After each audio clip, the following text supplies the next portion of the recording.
Oh yeah! Oh yeah! Yeah, man!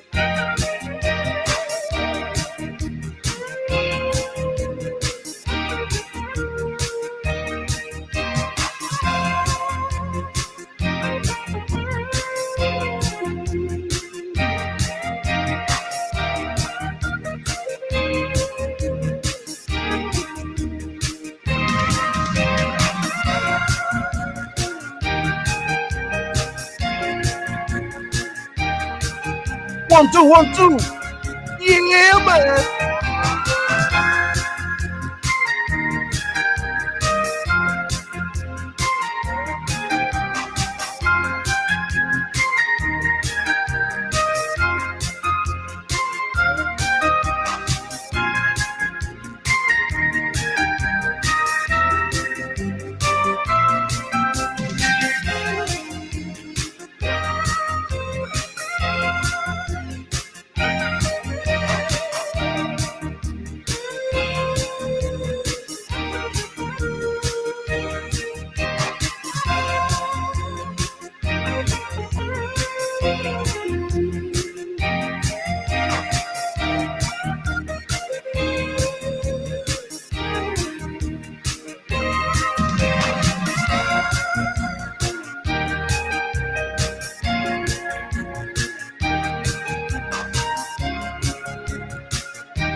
I feel like one of the hardest things to do in an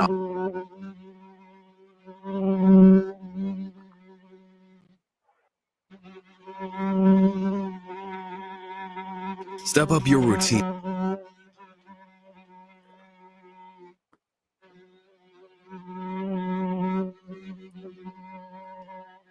Yeah, man!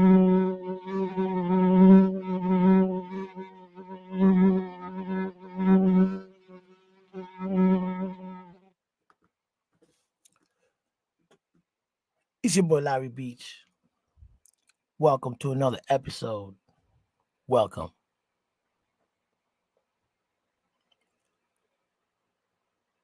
I'm gonna get right into it. I don't like what's going on, but this is all my fault. And I'll take the blame. I'll take whatever comes, you know. When I do things on my channel, man, I invite nobody to come participate on what I'm doing. I do what I'm doing, and I have trajectory and agenda. I am the subliminal king, but I'm gonna have to say two names here, bro.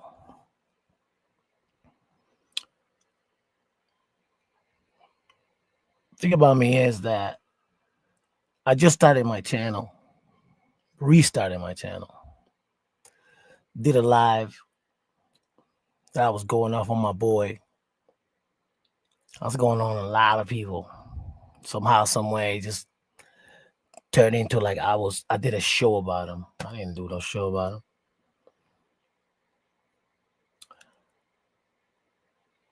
I'm gonna say, watch your story TV because I don't wanna, I don't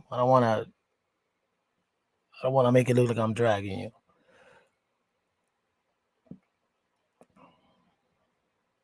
I did a show yesterday and I did damn good to prevent things from going left, but somehow my friend the Milkman thinks that I did a show about him. Yeah, I did drop him. I did. He drops me all the time.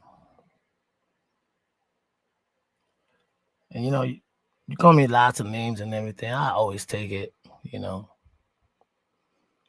Both these guys I can say I love and appreciate, Somehow this way here I am in another situation that I don't want to be in.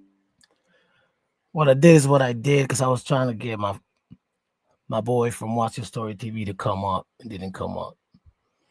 So, that show let me to gain a strike on YouTube. Okay.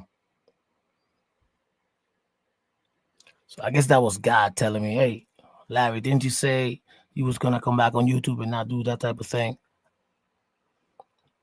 Probably not gonna be believed.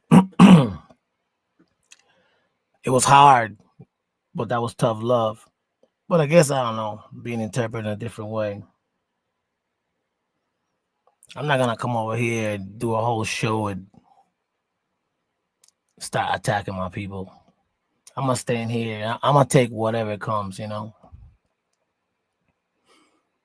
was looking at my phone here, just looking at stuff I have in there, and even looking at like my phone, the call directory and everything. Like, spend hours with these guys on the phone.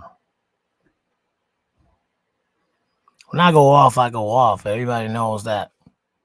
Larry Beach, man. This character that you see, this is a shell, you know what I mean? This is Larry, I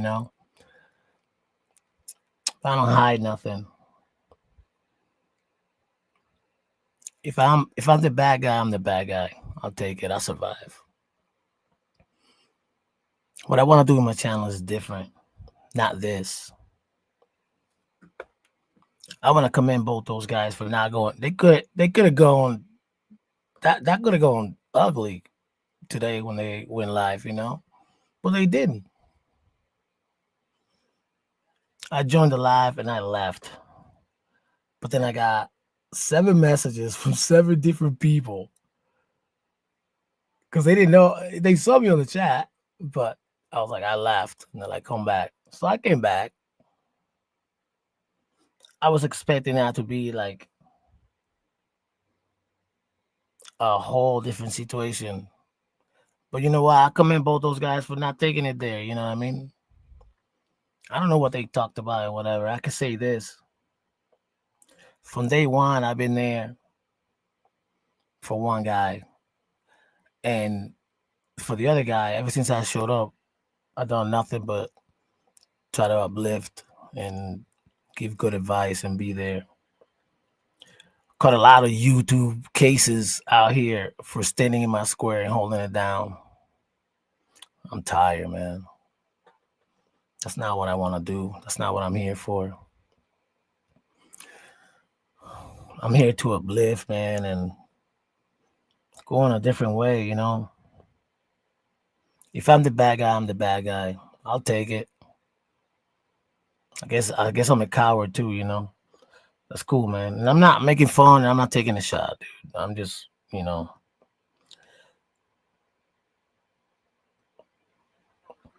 I was gonna pull up. Something prevented me from doing it, man. I don't know why, but I'm cool, and I'll take everything I will say. That's cool. But I am gonna say, it could have gone a different way, you know. So I guess they spared me, right? Well, thank you, man. This is deeper than that, you know what I'm saying? This is not what I want. This is not what I was looking for. You know, when I did what I did that on purpose for the guy, and I told him, you know, and I told him. I even did a show with the guy, you know what I mean? And I guess that was in vain, you know. I try to prevent tension.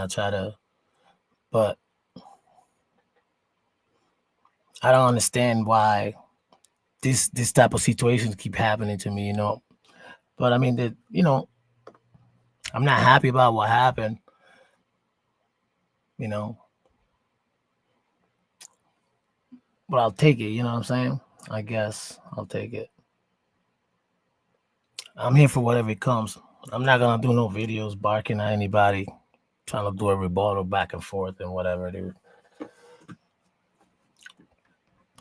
I know who I can fight on, and I know who I was trying to help, and everything that I know. But none of that probably is gonna come up, you know. I could take it.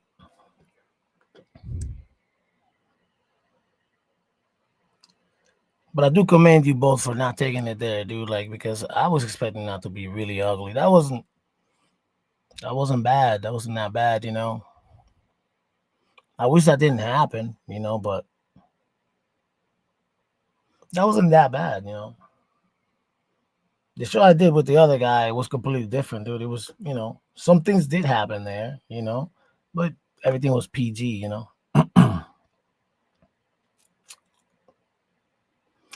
I don't want. It's not what I want, dude. This is not what I want. Um, I'll take the hit, and this is my fault. Ultimately, man, when I'm thinking, I'm mad at myself. This is my fault, dude. This is my fault.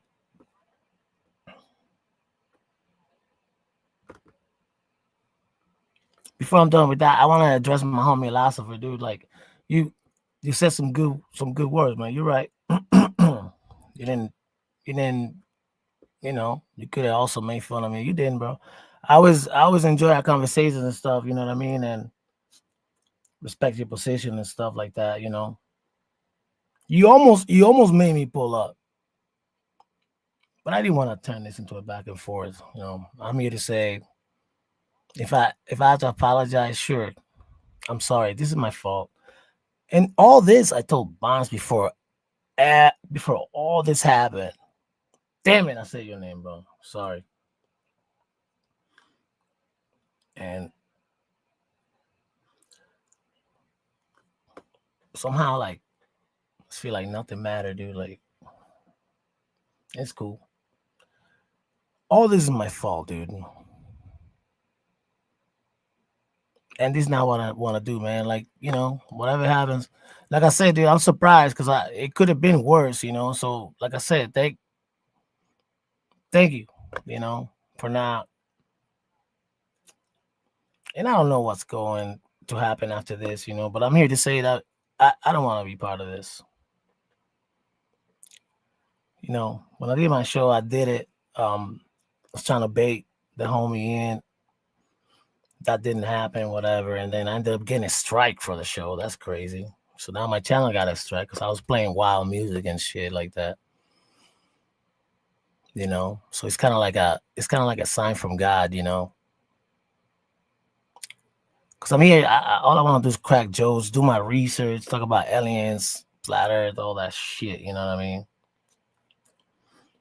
That show that I did, I was blacking out a lot of people, man, but I never said nobody's name. I didn't say nothing personal specifically. I make sure I tiptoe around topics, you know, like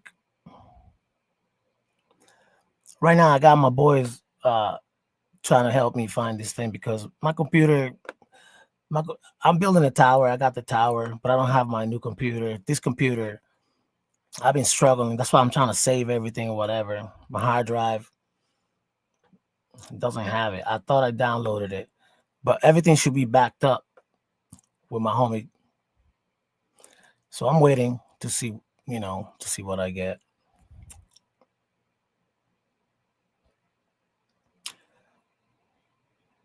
It could have been worse, man. You know, but this is my fault because, thinking I'm in a trust circle and like I never invited anybody to be part of this shit, man. You know what I mean? But here I am again, Here I am again.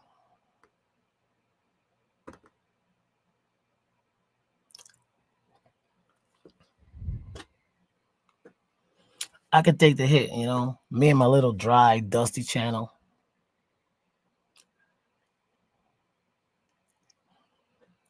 I'm just doing me, man. I'm going a different direction and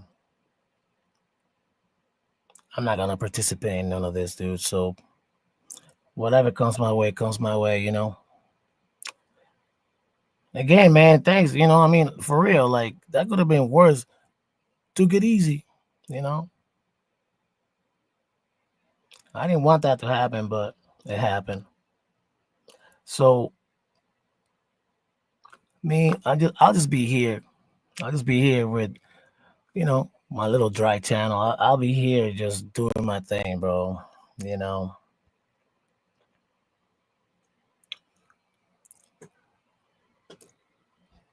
Today I hit 300 views, man. I'll celebrate later. No, 300 subscribers. My analytics are going crazy compared to my old channel when I was out there back and forth barking with people. That wasn't doing nothing for me, dude. I don't want to do this, dude. Now I'm doing different things, and you know, and here I am, bro. So I'll take the hit. You know what I mean? This is my fault, and whatever happens, happens, man. I'll take it. But this is a very sensitive situation, bro, and I never wanted to be there. Like, you can look at my whole episode. That wasn't about the Milkman. You know, that wasn't about the Milkman. And this is not a shot, but it's like, Bonds, you're up there, dude, and you know that I told you I don't. Prior, I said I don't want no negativity. I don't want no fight. I don't want no back and forth. Like we're not going up here to shit on the Milkman. But it looks like you couldn't tell him that. You know what I mean? Just fine.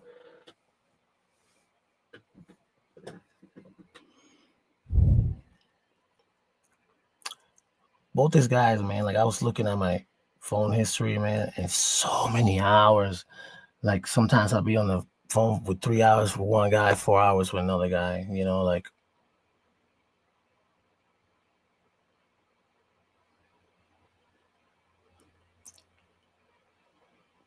everything about, hey man, stop being negative, do this, speak this way, like forget the haters, whatever. Yeah, I do laugh at jokes and stuff when things happen or whatever, you know, like jokes are jokes, dude, but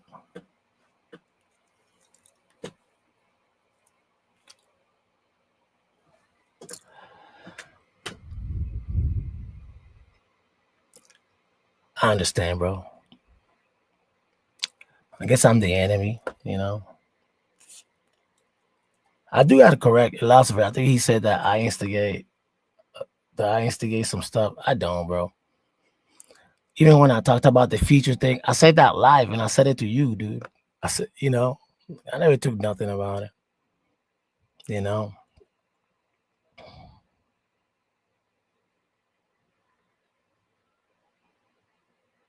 I just thought it was funny. I just thought it was a joke. That's why I keep saying it. But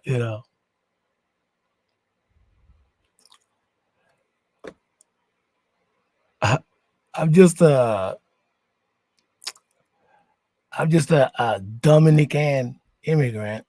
That's just what I am. So cool. I'm good. I don't want any back and forth. So whatever comes with it, man, comes with it. I'll take it. This is my fault. You know what I'm saying?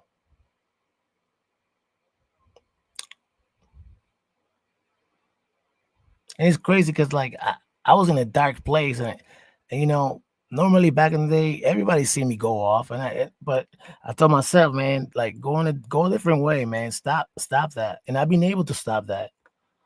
I've been able to like change my ways, and everything I went through with the drinking and stuff. But still, people keep trying to take shots at me like I'm wasted or something. Like it's funny. That's why I went on camera and had to drink. You know what I mean? Because I just wanted to see what people would say.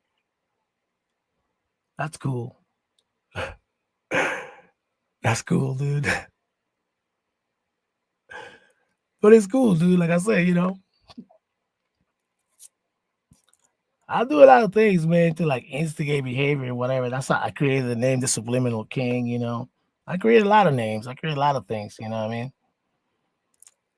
I do a lot of funny shit. You know what I mean? Like try to anyway. But I don't want to be. I don't want to be like. I want to move forward, man. So whatever comes with this comes with this. So if I have to apologize to Barcito, apologize to Barcito. If I have to apologize to Milkman, I apologize to the Milkman. I'll take the hit. And like I said, I was surprised that you guys could have gone left. I don't know if you're gonna throw me under the bus. So I'm thinking we have a trust circle. I'll tell you a lot of things. So it is what it is, dude. I never called nobody behind your back and brought them up to any panel or something, or nobody can call you and say that I said anything about you, dude. Like, but this shit keeps happening, dude, and I just keep taking it. I'm tired, dude.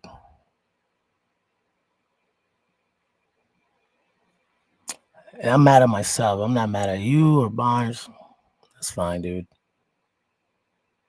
If I'm the villain, I'll be the villain, dude. I could take it. I could take it. The last few shows, I keep talking about motivation and stuff because that's what I'm trying to do, man. Yeah, I did go off on Barnes, but I also went off on, I don't want to say names, but it's made to be look like I did a whole show about him. I didn't. I didn't. I also didn't ask anybody to. There's this line, you're gonna film me this line. I don't need no pit bulls. You know that line. You know that line.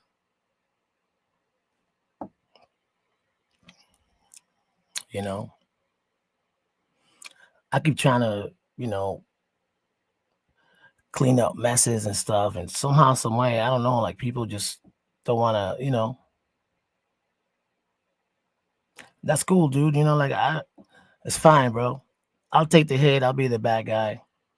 I'll own up to this. This is all my fault. But I don't want to be around negativity, bro. Like school, making fun and cracking jokes and stuff. But this to me is very serious, dude. This is a serious situation, dude. And I didn't do a show about you. And the fact that, we did that whole show and you could see me stopping shit from happening, dude. You could see it. But somehow, some way, I made a show about you. I didn't, dude. Yes, I laugh at shit that happened. Of course, bro. Of course. You know.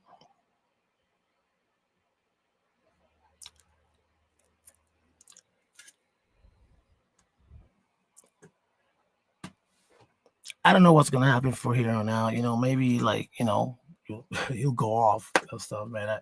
I don't want that, but I'll take it. You know what I mean? Like whatever goes on, goes on. I'm not I'm not weak or frail, dude, and I just hate. I didn't start this. I didn't say nobody to go do nothing, dude. I did what I did on my own. So I'll be in my little dry channel over here, and I'll just do me, with the stuff I want to do, man. Instead of being involved into, I don't want to be in a mess, dude.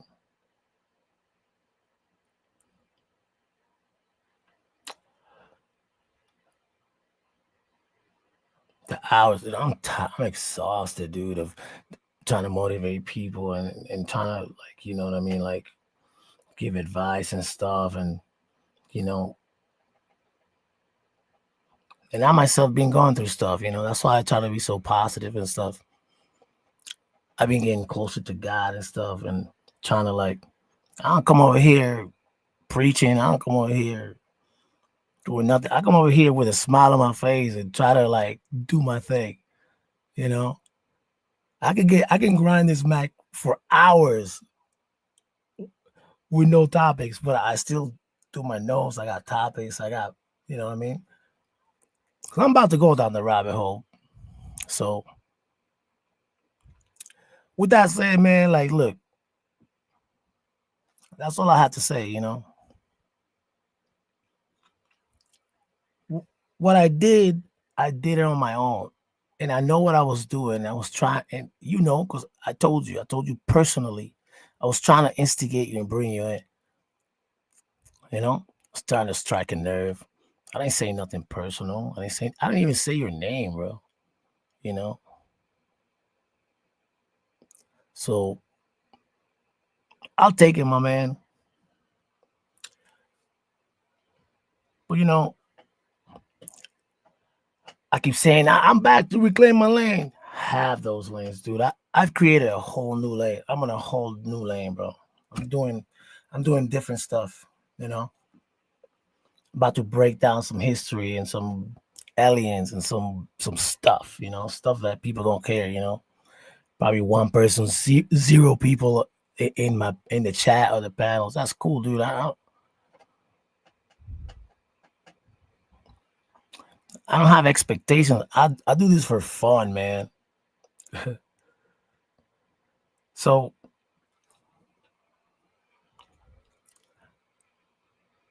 and yeah, if you want to think I'm a coward, fine, dude. I know I'm not, but cool, bro. And that's not a shot, dude. I'll accept what you say, bro.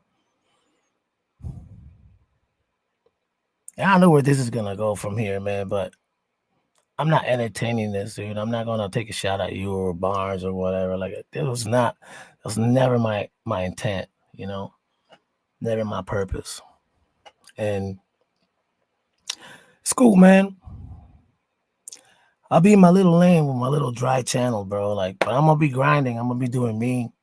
I'm gonna be over here with a smile, entertaining, you know. I'm sure I'm gonna get pissed off sometime and I'm gonna go back to Subliminal King, you know what I mean? Shit like that. I'm gonna try my best not to, because I'm trying not to, though. I'm trying to lead by example. I've been through a lot, man, and I made a lot of changes, dude. I'm still the same piece of shit inside, you know what I mean? But like, when I think about, like, the stuff that I used to do that I don't do right now, man, like, I myself, I'm amazed. So I'm just trying to stay away from negativity, trying to stay away from situations like this that I find myself just like now, like, I'm not gonna say, like, I could say, like, I didn't send anybody to go do nothing. I did what I did on my own, man. But now I'm in this situation. So that's why it's my fault. You know,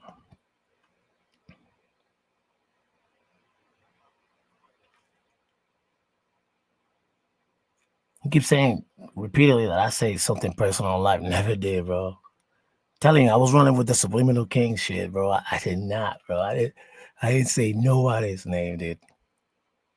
And I remember when I started that live, the first person I was going at wasn't even you, bro.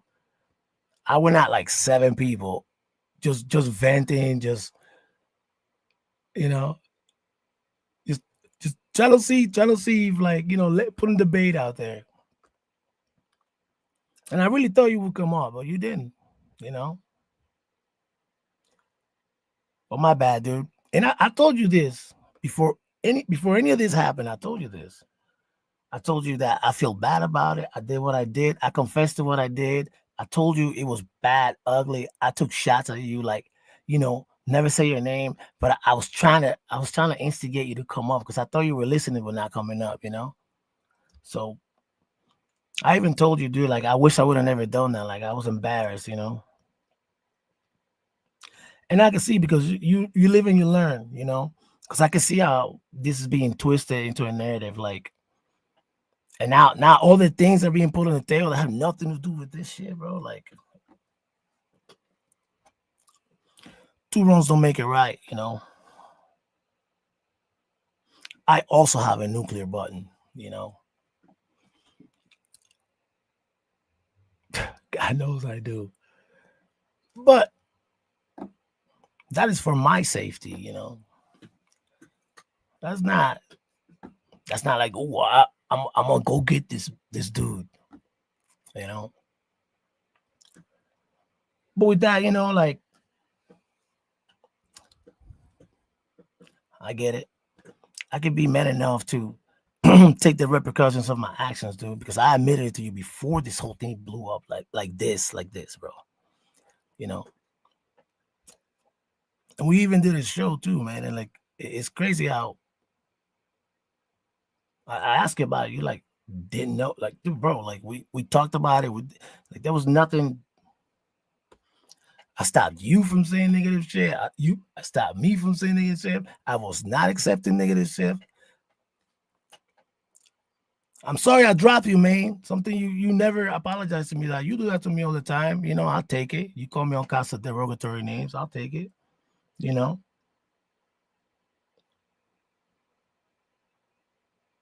And just like, I'm able to take hits. I can take it. I've been taking hits my whole life, you know what I mean? So I think that's all I have to say. So I want to emphasize, like, thank you for not going wild, going crazy, because I was expecting that thing to go way left. So that wasn't bad.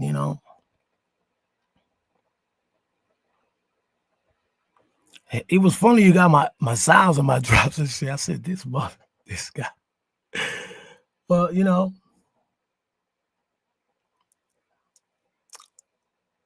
I'm trying, man. I'm trying to be better.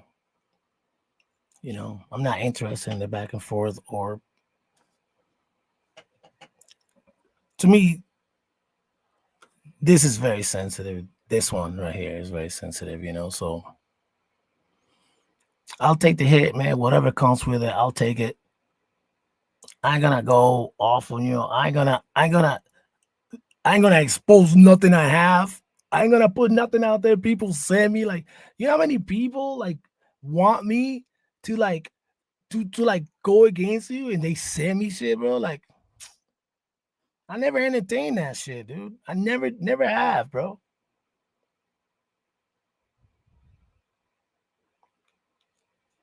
I wish this would have been a you and I issue instead of like now involving this situation, because we probably would have had some fun. We probably would have gotten off on each other, like, what I mean. You would have cussed me out, I would have cussed you out, all that shit. You know what I mean? But this is not what I want to do, my man. So let everything go where it may, dude. Whatever comes, dude, I'll handle it. I'm not gonna drop no show talking shit, dude. Whatever happens, dude. Like, you know, I'm good with that, bro.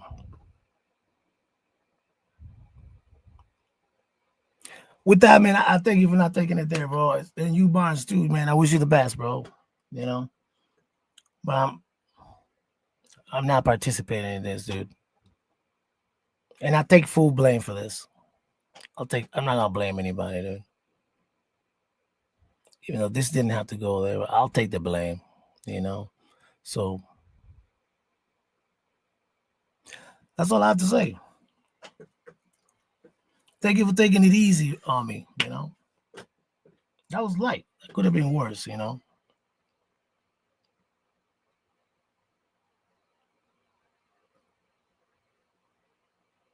we'll see, man, from here on out what happens, dude. I'll be over here in my little dry, dusty channel, dude. Like, doing my little history reviews and my alien stuff and all that, which is what I'm gonna do right now. So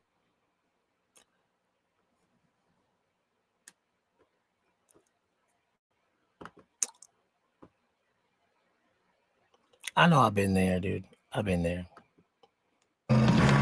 Stop it. I've been there, bro. So with that said, man, that's the end of that conversation. Hey, what is going on here? Okay. That's the end of that conversation, man. I'm gonna move on to what I came to do, man. So we're good, man. We're gonna get into some science, mathematics, and stuff, man. I'm gonna start my show.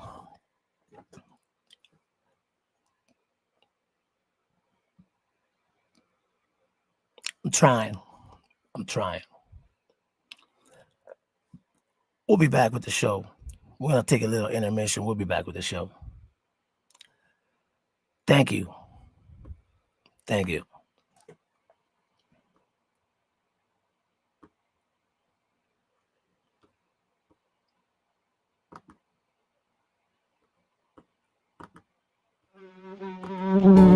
Dead Horse, Alaska.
Oh yeah.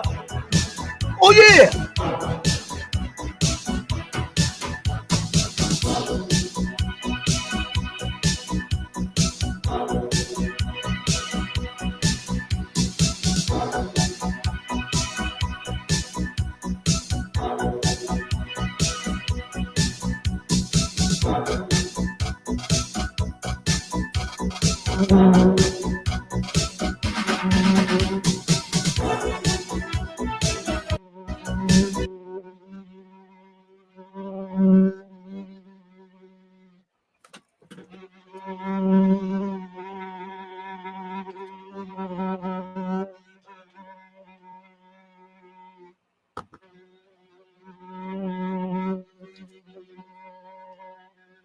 Man, that took longer than I thought. Damn. I'm trying to. I just have to get it off my chest, bro. And I have to be direct and correct. Now we're moving on.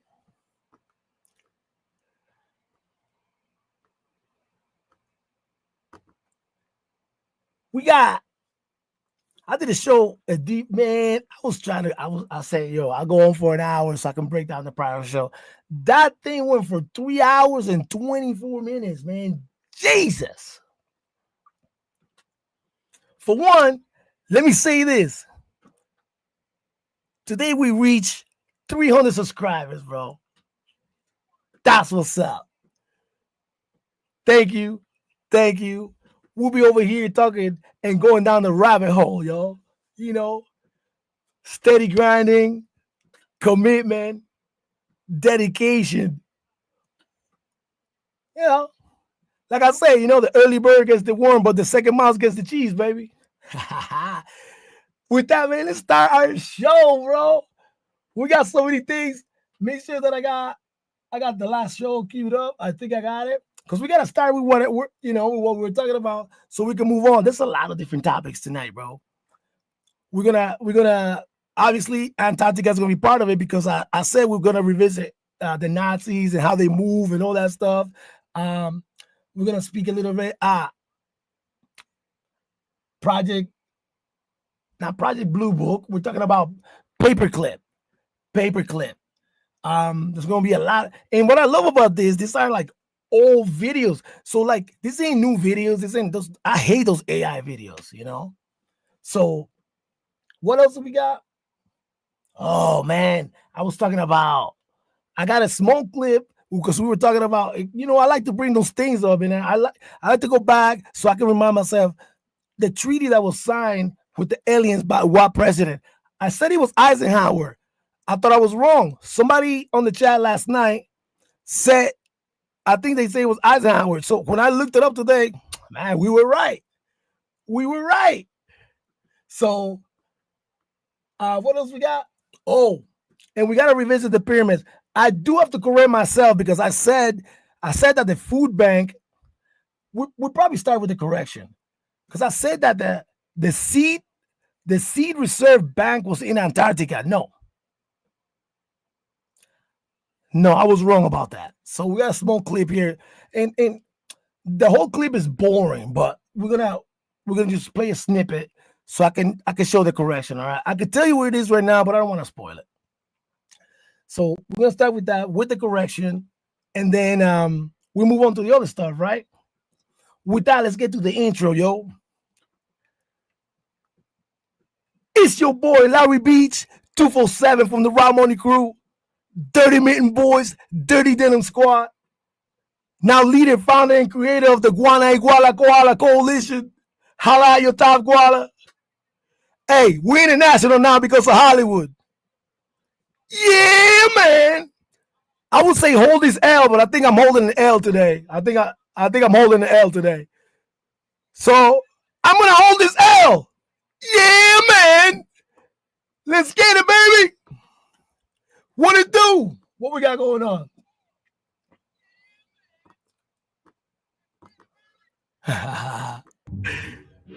You know we get down. 247. Ride Money Crew. Oh, we're going down the rabbit hole today. Again. We have lots of things to talk about and revisit. Let's get it, baby. Yeah, man.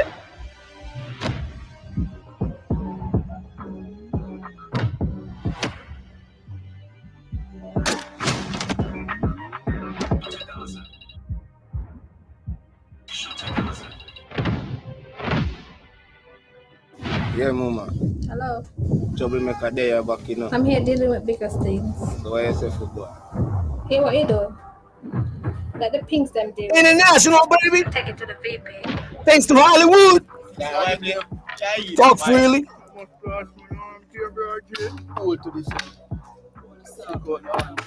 Boy, I can't play them, you know that. You are the man, them go dog. Up in can't play them, you know that. Yeah, who them ready? Who them ready? Some rambling guy. Troublemaker that man, yeah, man, I do the job. Shout out to all my guana iguala koalas out there.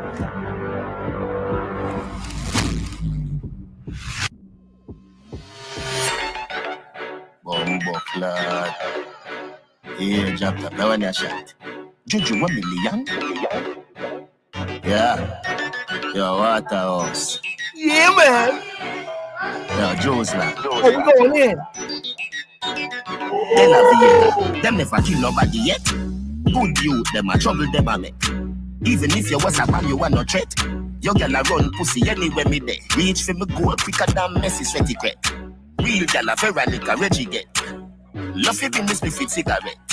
Me marry, but then they grab a left. Love the lungs in my chest. YOLO, me no left the 50 like me and damn me ball 5 shot of keep me Nelly Teddy have the downfall. Cairo here, wall your shot of ring, California. You no value nothing, done your free pro bono. Me no left the 50 like me and damn me ball 5 shot of keep me Nelly Teddy have the downfall. Cairo here, wall your shot of ring, California. Don't tell me about sending a old. Me know things for your mother when you do it. Longest liver see the most. Bad brother if I make a toast. Maybe live forever, nothing close to a ghost. Watching me make a post with the course. Put it on me Twitter, girl approach me the most. Married woman tell me say she close for divorce. Husband approach. YOLO, me no left the 50 like me and damn me phone 5 shot of keep me Nelly Teddy have the California. Cairo here, wall your shot of ring, California. You no value nothing, done your free pro bono. Me no left the 50 like me and damn me phone 5 shot of keep me Nelly Teddy have the California. Cairo here, wall your shot of ring, California. Waterford the train. Shoot boy when them violate na them face. Nyam them food, nah say no grace wait. Ugly face badness a back in the days. Laugh and shot them 1 in 9 years. Nyam them food, nah say no grace wait. Ugly face badness a back in the days. Laugh and shot them 1 in 9 years.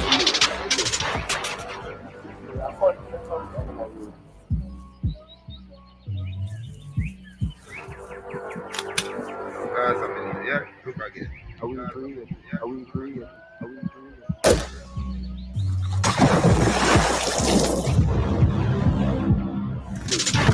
YOLO, me no left the 50 like me and damn me ball 5 shot of keep me Nelly Teddy have the California. Cairo here, wall your shot of ring, California. You no value nothing, done your free pro bono. Me no left the 50 like me and damn me ball 5 shot of keep me Nelly Teddy have the California. Cairo here, wall your shot of ring, California. You no value nothing, done your free. YOLO, me no left the 50 like me and damn me ball 5 shot of keep me Nelly Teddy have the California. Cairo here, wall your shot of ring, California. You no value nothing, done your free pro bono. Me no left the 50 like me and damn me ball 5 shot of keep me Nelly Teddy have the California. Cairo here, wall your shot of ring, California.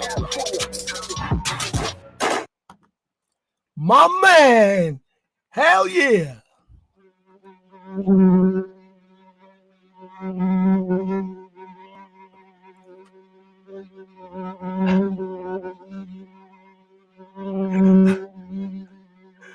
Yo, that was funny though. You're like, we got him. Okay. I ain't gonna lie, that was funny, bro. That was funny. What are we gonna start with here, bro? We're gonna be all over. We're gonna be all over the place. We're gonna be all over the place. I guess. Okay. Build a stupendous war. that one's the serious one. So we start with that. I think dude, where's the president one? I gotta make sure I find my right tabs. February 9th, 2023. Which one's this one? Okay. Okay, yeah, we'll start with this one right here, bro. We'll start with this one. Okay. I kept saying, like, when we're talking about like ancient civilizations and stuff and different species that live on Earth, right? Now, I did say that the world is not ours. So obviously, like, there's like a leading species that lives in the world. And I pointed towards the water, right? That's important. Because if you think about the flood and stuff, they weren't affected, right? If you believe in that kind of stuff, right?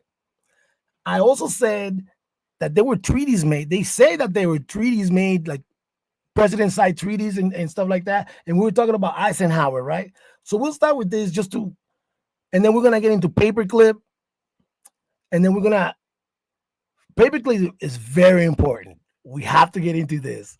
So I have a short clip from Joe Rogan. A lot of people don't like Joe Rogan. Whatever, man. We're gonna go through it. It's a short clip, and then I have a longer explanation of paperclip, right? And then I guess we can move on to what I said about the Nazis moving to Argentina and all that, right? And I think I got two of those, right? One is nicer than the other, so we'll do the serious one, and then we'll do the other one, right? So this one right here is, I let this one play. And remember how YouTube works. You can't just play everything. They want you to like actually like pause it and talk about it, which I have no problem doing. So we'll go with this one right here. Oh, what did I just do? Okay, here we go. Dead Horse, Alaska, February 9th, 2023. High above this remote oil drilling outpost, the United States Air Force detects a mysterious, unidentified flying object on radar. A pair of F-22 Raptor fighter jets are immediately scrambled to intercept the UFO. And the pilots report seeing a strange, cylindrical silver object floating in the sky. And then the official statement was, we deemed it a threat to our airspace. We take those threats seriously. We shot it down. It's not a concern anymore. That's the end of the story. Yeah, right. There's a strange object hovering over Alaska. But the government never revealed what it was. Was it from China? Was it from Russia? Or was it a flying saucer? What was the mysterious UFO that President Biden felt needed to be shot out of the sky? Does anybody remember that? Dude, that went quick. It was mentioned like a little bit and nothing else. Nothing else. That went real quick, man. It was like a glimpse, and they're like, oh, something happened. They're like, it was nothing. And they ordered it shut down, right? So this is not about that, but they're going through their own trajectory till we get to the treaty. But this is not the first time a UFO has come to the attention of America's commander-in-chief. And many people are convinced that U.S. presidents have been hiding the truth about extraterrestrial spacecraft for more than 70 years. This why I like right here, this spot. Washington National Airport, Washington, D.C., July 19th, 1952. Hey, I'm going to pause it here, but this I'm not going to interrupt because I want you to hear what he says, bro. I'm actually going to rewind it just a little bit.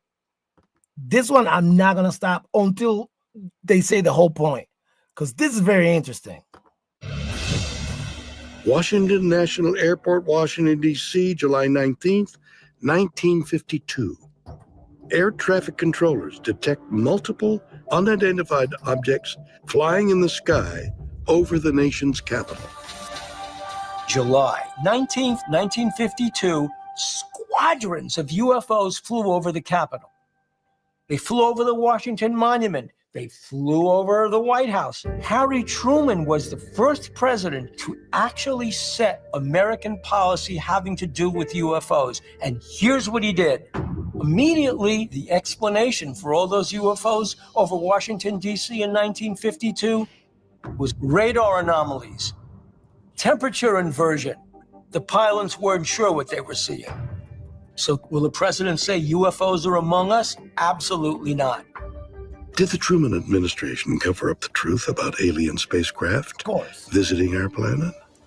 In the 1950s, many Americans believed that the government was withholding important information about UFOs. And in fact, there are those who claim that America's next president actually met with extraterrestrials. I stopped there.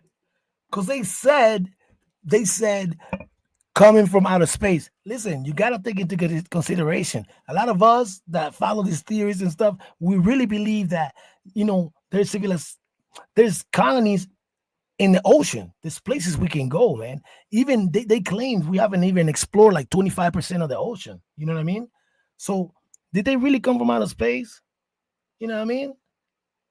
They could have came from the water, and they have, USOs is the terminology I was trying to think of last night. USOs, bro.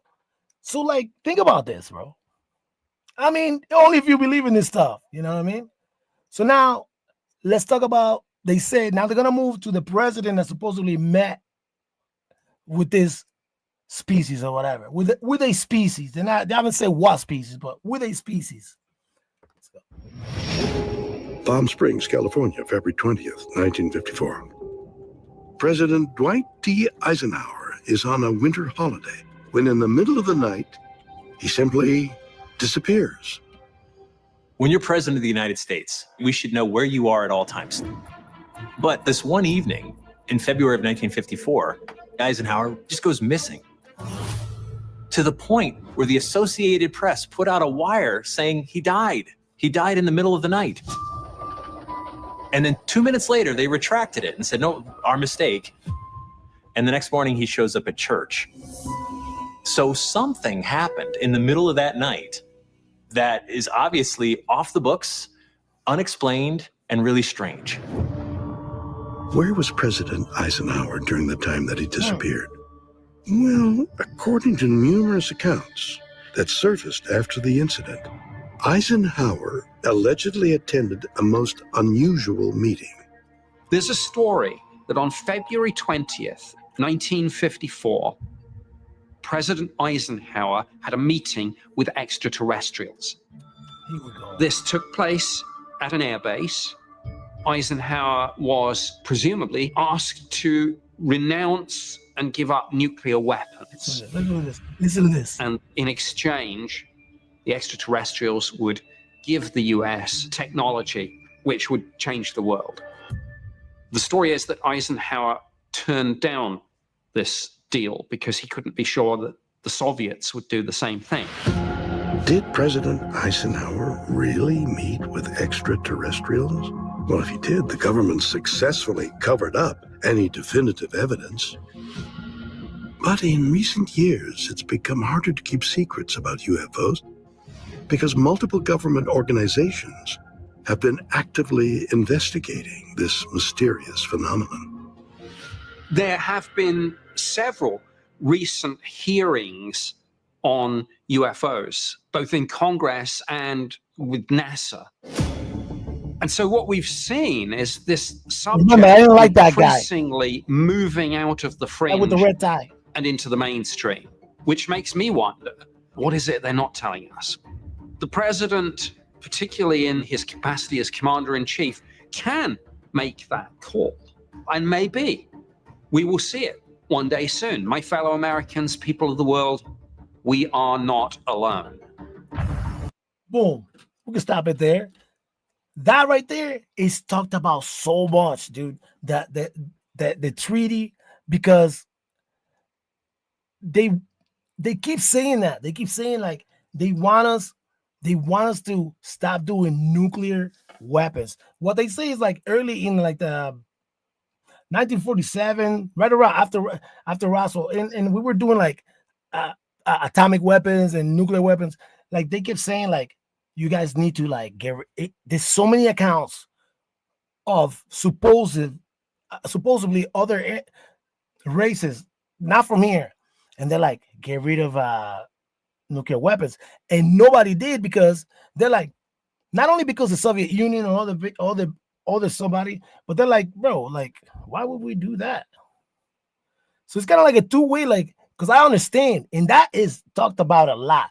According to a lot of different accounts, you know, there's so many like UFOs that like fly close to like nuclear facilities and stuff. Anywhere that they did any tests with any nuclear bomb, because they used to like detonate these things, bro. Like they used to go to places to like test out and detonate these things. And there's so many accounts about how every time that they did anything like that, there would be some kind of anomaly. They would see some kind of flying saucer or something, you know, like. And it's funny how like it's tied up to like different people talking about like, oh yeah, you know, when we had contact, they tell us to get rid of the nuclear weapons because it's gonna be bad and whatever. But nobody agreed to it. Not only because we got other people, like he said, if he would agree to it, like what would be the chance? And at that time we were against the Soviet Union. What would be the chance that the Soviet Union would do that? Like, you know, so it was that move. But it's like, bro, like why you keep wanting us to get rid of our shit? You know what I mean? Like, it's weird. Like, that's one of the most powerful things we have, you know what I mean? And I don't like that, and I hope nobody uses one, but it makes sense. There's so many accounts about that.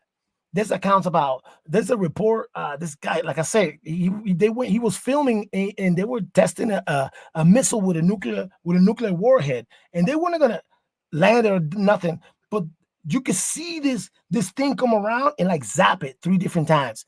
You can see it with the naked eye, but because he filmed it, they slowed the tape because they were trying to like study like the trajectory of the rocket, and they saw this thing, bro.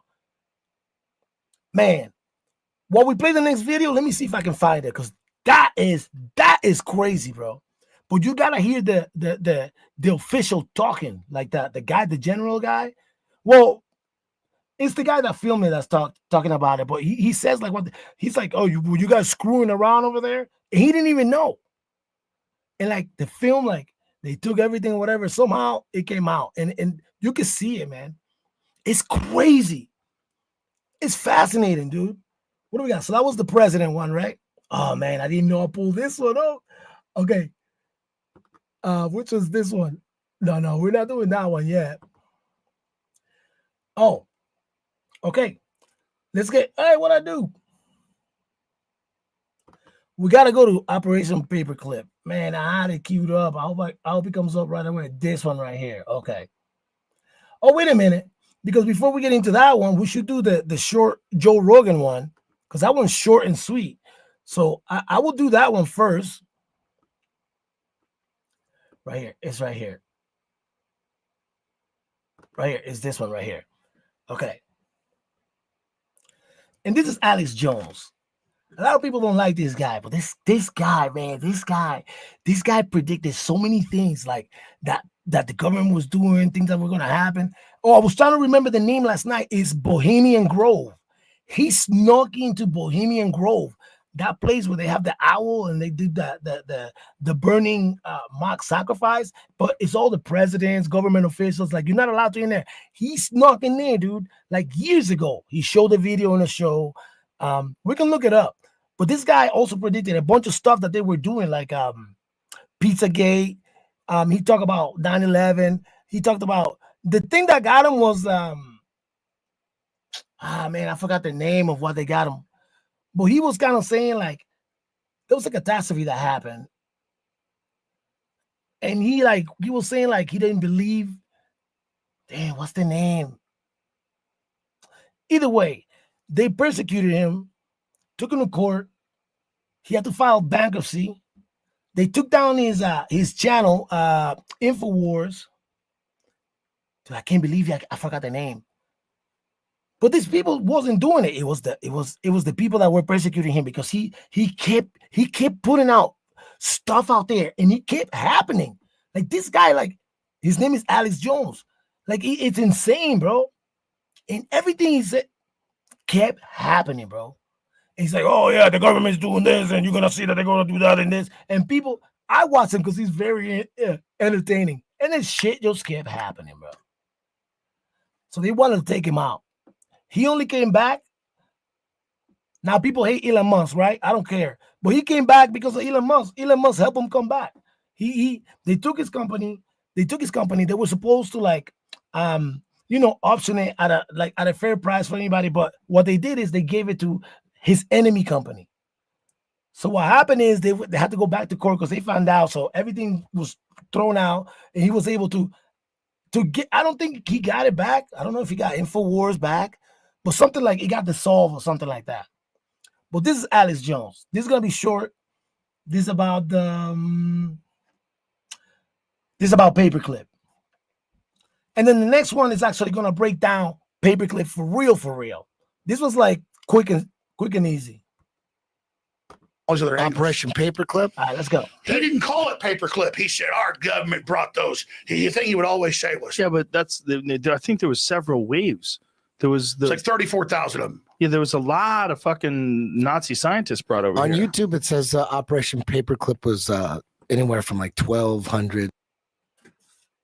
And that's where we're going, because we're gonna talk about some Nazi shit in a minute, dude. That's where we're going. Let's go.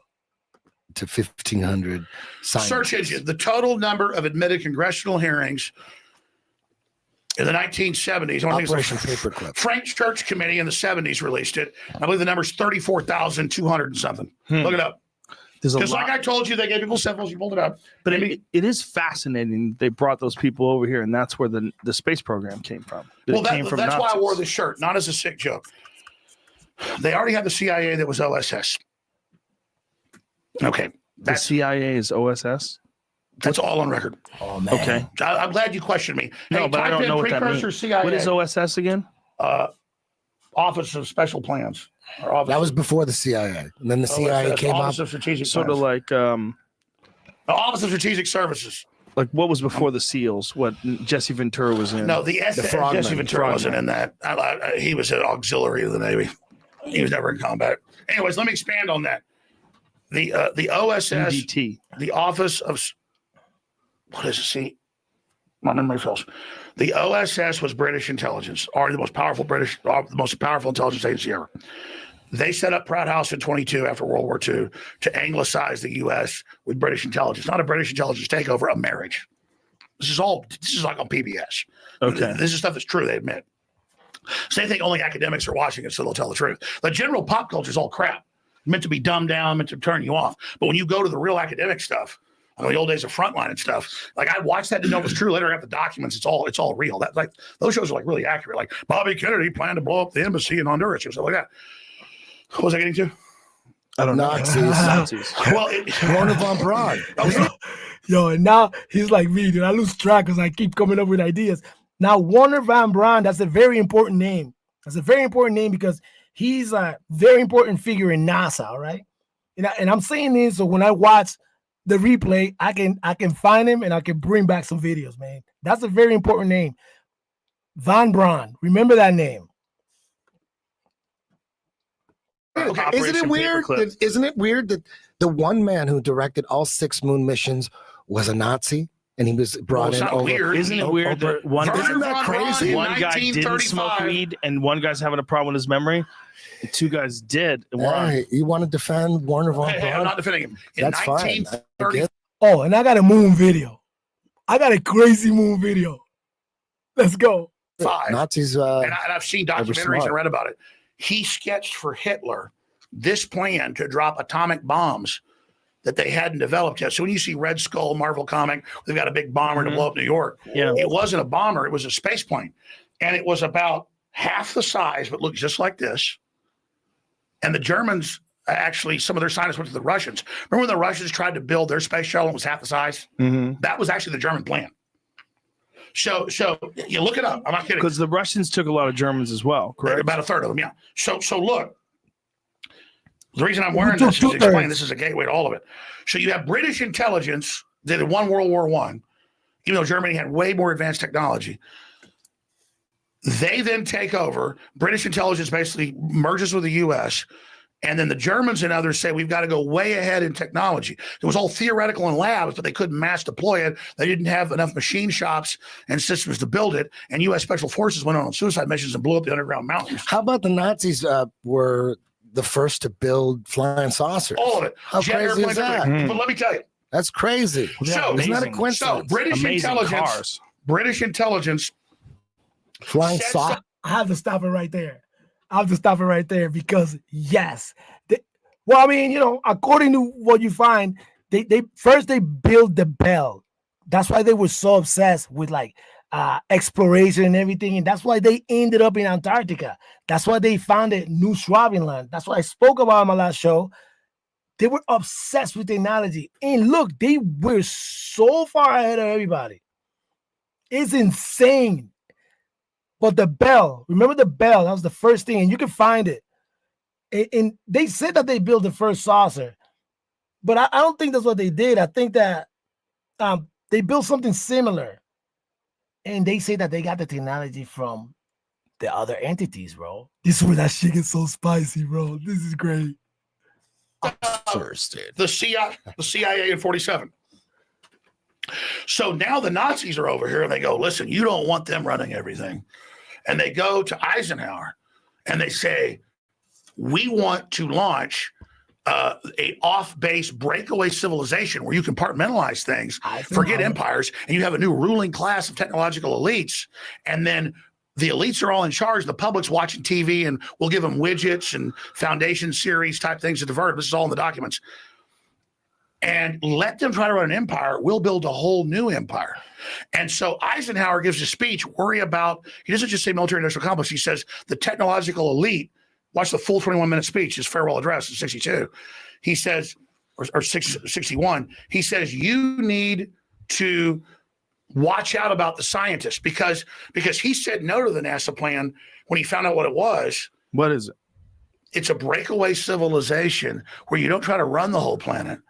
You siphon off resources and build a whole new advanced system, and then you play everybody off against each other and collapse it. So when I say, what is NASA? If we could take NASA back over, it's bigger than the CIA. It's the real government. The spaceships and the stuff, that's all PR.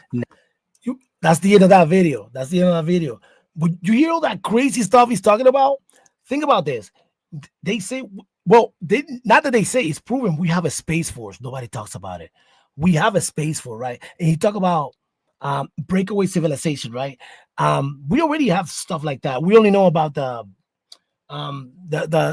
space station, right? The Chinese have their own space station. I think it went up just recently. Ours is a collaboration between countries, you know what I mean, and stuff. What I heard was the Chinese was just gonna be the Chinese, bro. I don't know much about that, so we'll find out something about that. But they have the Space Force, right? And they already said they got like weird kind of like stuff floating out there, just like the space station, bro. I believe that shit, right? Now, breakaway civilization, right?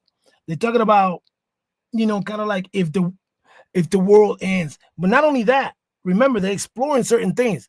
Let's talk. Elon Musk wants to go to Mars real bad, right? Oh, we're gonna get into the moon. Because he wants to do the same. He said we got to preserve humans and whatever. But I think there's a different purpose. You know what I mean? But either way, it's going to happen. This dude is working fast to do it, man. Those rockets are fascinating, dude.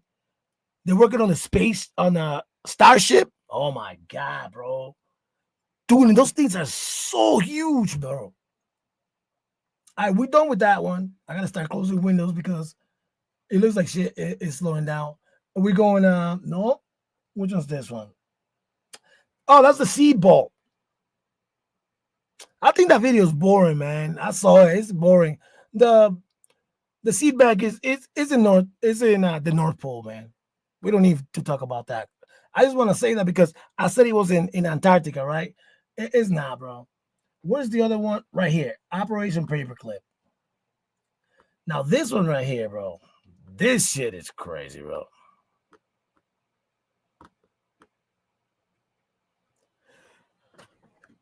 This one's 18 minutes long. We don't need to watch the whole thing, man. If it gets boring, I'll stop it, man. We'll move on to the other video.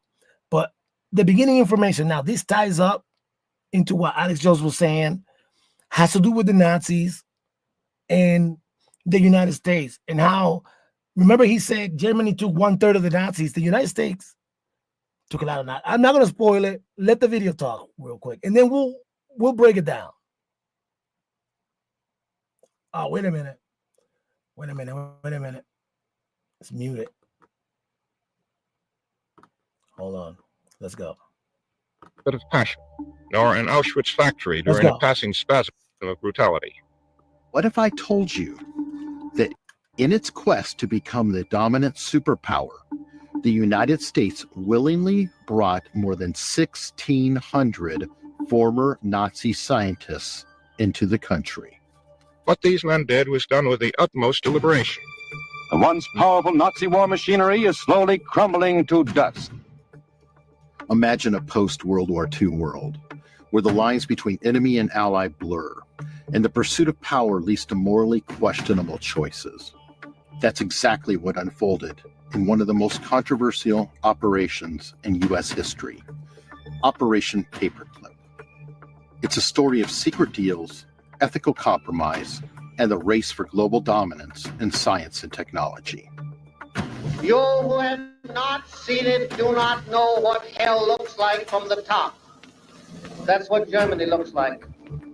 As the Third Reich collapsed, the Allies were not only hunting down Nazi war criminals, they were also scrambling to capture Germany's most brilliant minds.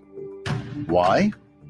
Because these scientists had pioneered advancements in everything from rocket technology to chemical weapons, knowledge that could be used to tip the balance of power in a post-war world.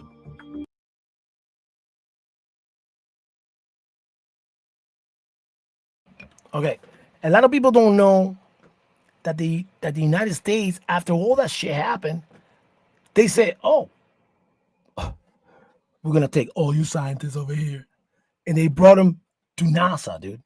That Van Braun guy, he was leader of NASA for years, dude, for years. Because at the time, dude, we were competing with them. Not only we won the race, but then all that shit happened, and they're like, "Yo, instead of incarcerating you guys or killing you, come over here." You know what I mean? That's crazy, bro. Also, I think it's kind of strategic, you know. I don't know. That's crazy, bro. Let's go. Are we going? The United States and Soviet Union were locked in a shadowy competition, each trying to gain control of these intellectual resources. These men, some of whom had committed horrific crimes, were given new lives, new jobs, and even new identities. Welcome to the dark, ethically fraught world of Operation Paperclip.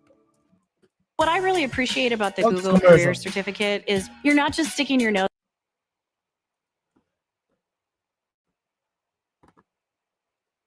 That's crazy, bro. Come on, baby, load up. We're gonna close those windows as we go, man. I loaded so much shit, bro. It's insane. Oh, this is crazy, bro. What are you doing?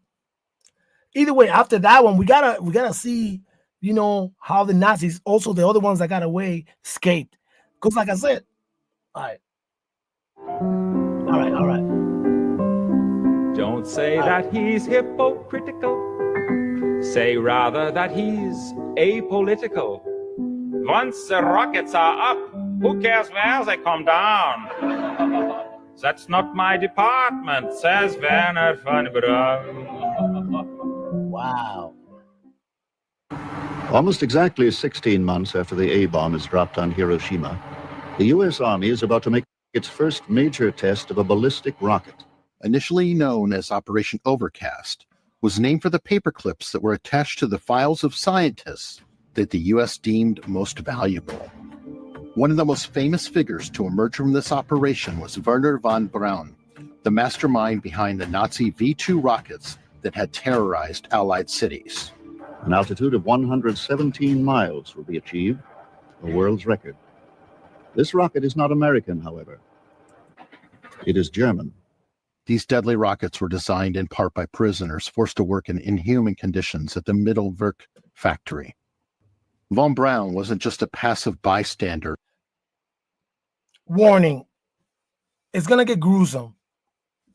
Everybody knows what the Nazis did to the Jews, you know. But this is history, man, you know, and this is going to get a little gruesome what they're going to explain right here. I think they're going to get into it. Hopefully not. It was in the other one, but hopefully not in this one. We'll see.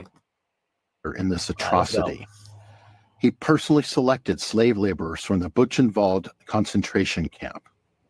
Yet, despite his Nazi past, von Braun became a central figure in the U.S. space program, eventually helping to develop the Saturn V rocket that took Americans to the moon. Okay, so they didn't get to help show you what is being done to solve these problems, we have called upon one of the foremost exponents of space travel, Dr. Werner von Braun, who is at present the chief of the Guided Missile Division of the Army's Rocket Center at Redstone Arsenal. But von... You know how they said that it was not an American rocket? We didn't stop. This is crazy. We didn't stop buying rocket engines, boosters from Russia until Elon Musk came around, bro. I'm not praising him, bro. I'm just saying, bro. Like, damn, that's impressive. Those rockets are impressive, dude. Have you ever seen one of those things land? Dude, can't believe it. But that's true. And not only that, he does it at like less than a third of the cost. Because those rockets were costing like millions of dollars. I think he's producing his for about like a 1.2 million, and he's mass producing them because he's getting ahead of the game. That, bro, this is nuts, bro. Braun was only the tip of the iceberg. Let's talk about some of the other key players in Operation Paperclip and the morally dubious roles they played. Working with von Braun was Arthur Rudolph, who served as a production manager at the Mittelwerk facility. Under his oversight, workers endured brutal conditions, starvation, and inhumane treatment, leading to the death of thousands. Yeah, that's sad. Some people believe that the reports of what happened there are exaggerated. No words could exaggerate. Yet despite this dark past, Rudolph's expertise in rocketry made him an asset to the United States during the Cold War. Brought to America under Operation Paperclip, he became a key figure in NASA's space program, playing a significant role in developing the Saturn V rocket that enabled the Apollo moon landing. For years, he was celebrated as a hero of American science, even receiving prestigious accolades for his work. Now I'd like to show you a department of our school, which is a logical outgrowth of what you've been seeing. However, when his involvement in Nazi war crimes resurfaced in the 1980s, Rudolph was forced to give up his U.S. citizenship and return to Germany, largely escaping formal justice. But let's not forget another pivotal player. For this story, you ought to talk to Dr. Hubertus Strughold. Strughold had been involved in experiments at the Dachau concentration camp, where prisoners were subjected to cruel and lethal experiments on how the human body responds to extreme conditions. Despite the evidence of his wartime atrocities, Strughold's name was eventually cleared. Once again, in the interest of national security. In the United States, Strughold became a key figure in NASA's medical program, developing life support systems and astronaut training protocols. Dr. Strughold, what are the prospects for space travel? Will not only make routine flight under space conditions. Either way, I think at this point they're just gonna keep going with like what they used to do. The point of this paperclip was to explain how the United States of America acquired most of their scientists, because they were, you know, we were at war with them. We were killing people. You know what I mean? And then like, yo, don't kill them, kill the science. It's weird, and a lot of people don't know that. However, that was a chess move. Like, and they changed the names, they hid their identities and stuff. But a lot of those people were evil, man. A lot of those people were real evil, and Dude, but the advantage that we got, the knowledge that we got from them, that was a chess move, dude. That's insane. I think we're done with that video. Let's go. What else we got right here? We got no, not that. Where's the one? We're gonna go Nazis. Okay, so you see the whole thing about the Nazis, right? So are we done with paperclip? Because this is all tied up. Okay, because I keep talking about that every time I think about the Nazis, because they were tied up with the Antarctica topic that we had, New Schwabenland and stuff. I know that there's one. I got one right here. So I think we'll start with this one. Is this the nice one? I don't know which one this is. I can't tell. But I had to. Either way, we'll start with one and let them explain, because it was later on. So apparently Argentina, Paraguay, and all that, they kept a neutral position during the war, right? And because they were exploring Antarctica, somehow a lot of them escaped over there in, they form a colony in Argentina, right? Which still today you can go down there and see the roots. So that's what I want to explain right here. There's big documentaries about this. After the end of World War II, a number of Nazi criminals who were senior officials fled to South America. They did so with the help of what they called rat lines, a route organized by the representatives of the clergy. The Catholic Church at the time was hostile to communism and liberalism, which were considered the greatest threats to the Christian world. Therefore, some number of the clergy of almost all ranks willingly helped the Nazis as enemies of their enemies. The Nazis' escape routes from Europe ran mainly through Spain, Norway, and Italy to countries in Latin America or the Middle East. 90% of the Nazis who escaped did so with the help of the Holy See. The Vatican at the time acted as a passport service for Nazi criminals. Overall, by 1951, about 120,000 documents had been issued to the former German military. The Nazis used stolen or forged documents. Did you catch that? He said the Vatican. You know what the Vatican is, everybody? The Vatican acted as a passport agency for the Nazis. They got a lot of secrets over there, man. Not only they hiding a lot of, what is it called? They got an extensive library. There's a name for it. I forgot. I can't think of it. But they have so much information down there. You're not allowed. Nobody's allowed, And there's so many. They say that there's like the remains of an apostle in there. I wouldn't doubt it, because they collected it from somewhere else, right? So many secrets. So many secrets. Let's go. United Kingdom alone, together with Canada, hosted about 8,000 former SS men with false documents. Of all now, check it out. Because the U.S. took a bunch of scientists and brought them here. Canada's involved. The Vatican is involved. This is a whole operation. All the Latin American countries, Argentina became the perfect hiding place for fugitives. Argentina's right-wing dictator, Juan Perón, made no secret of his positive attitude towards Nazism. In addition, former German agent Ludwig Freude became the head of Argentine intelligence at the time. Also, Cardinal Antonio Caggiano gave full support to the Nazi fugitives from justice. During almost the entire war, the country remained neutral. However, this neutrality was specific. There were branches of German arms manufacturing companies on the territory of the Latin American state. The German embassy in Buenos Aires housed divisions of two banks of the Third Reich. Argentine companies supplied Italy and Germany with chemicals, palladium, platinum, medicines, famous Argentine meat, and wheat. The authorities of Argentina did not refuse to park German submarines off their coast. By the outbreak of World War II in Argentina, 13 million, or 4% of the population, was of German descent. Pro-Nazi views were popular among these residents.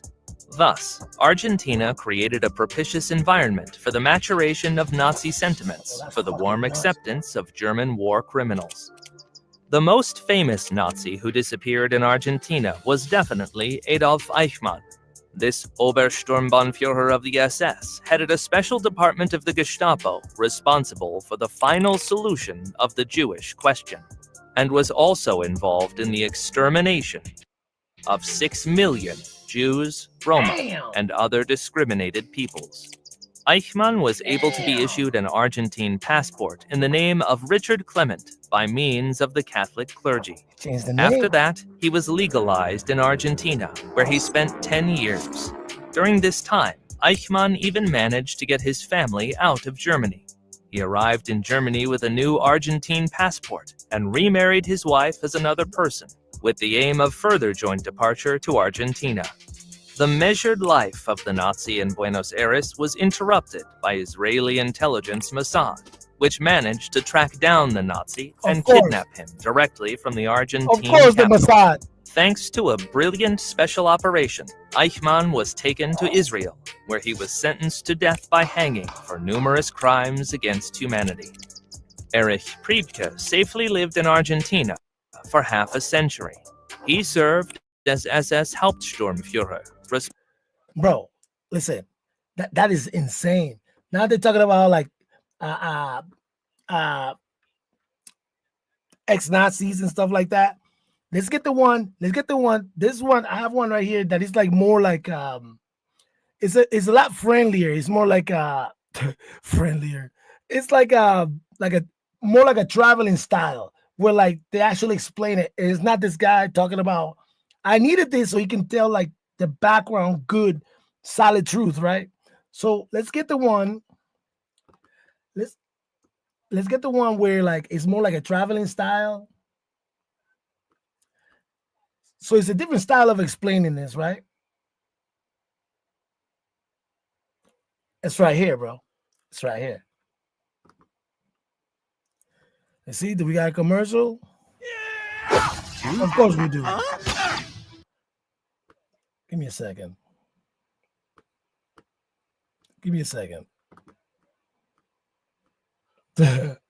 Of course we do. Okay. Here we go.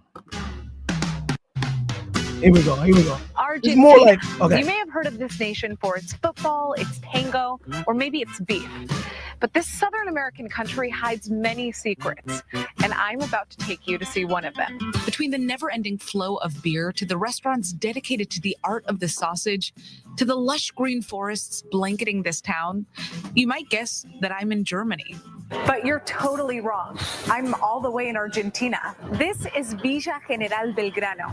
It's a small town nestled in the Sierra Mountains of Córdoba, which is a province right in the center of the country. And even though this town is only home to about 6,000 people, it's known for holding one of the biggest Oktoberfests in the world.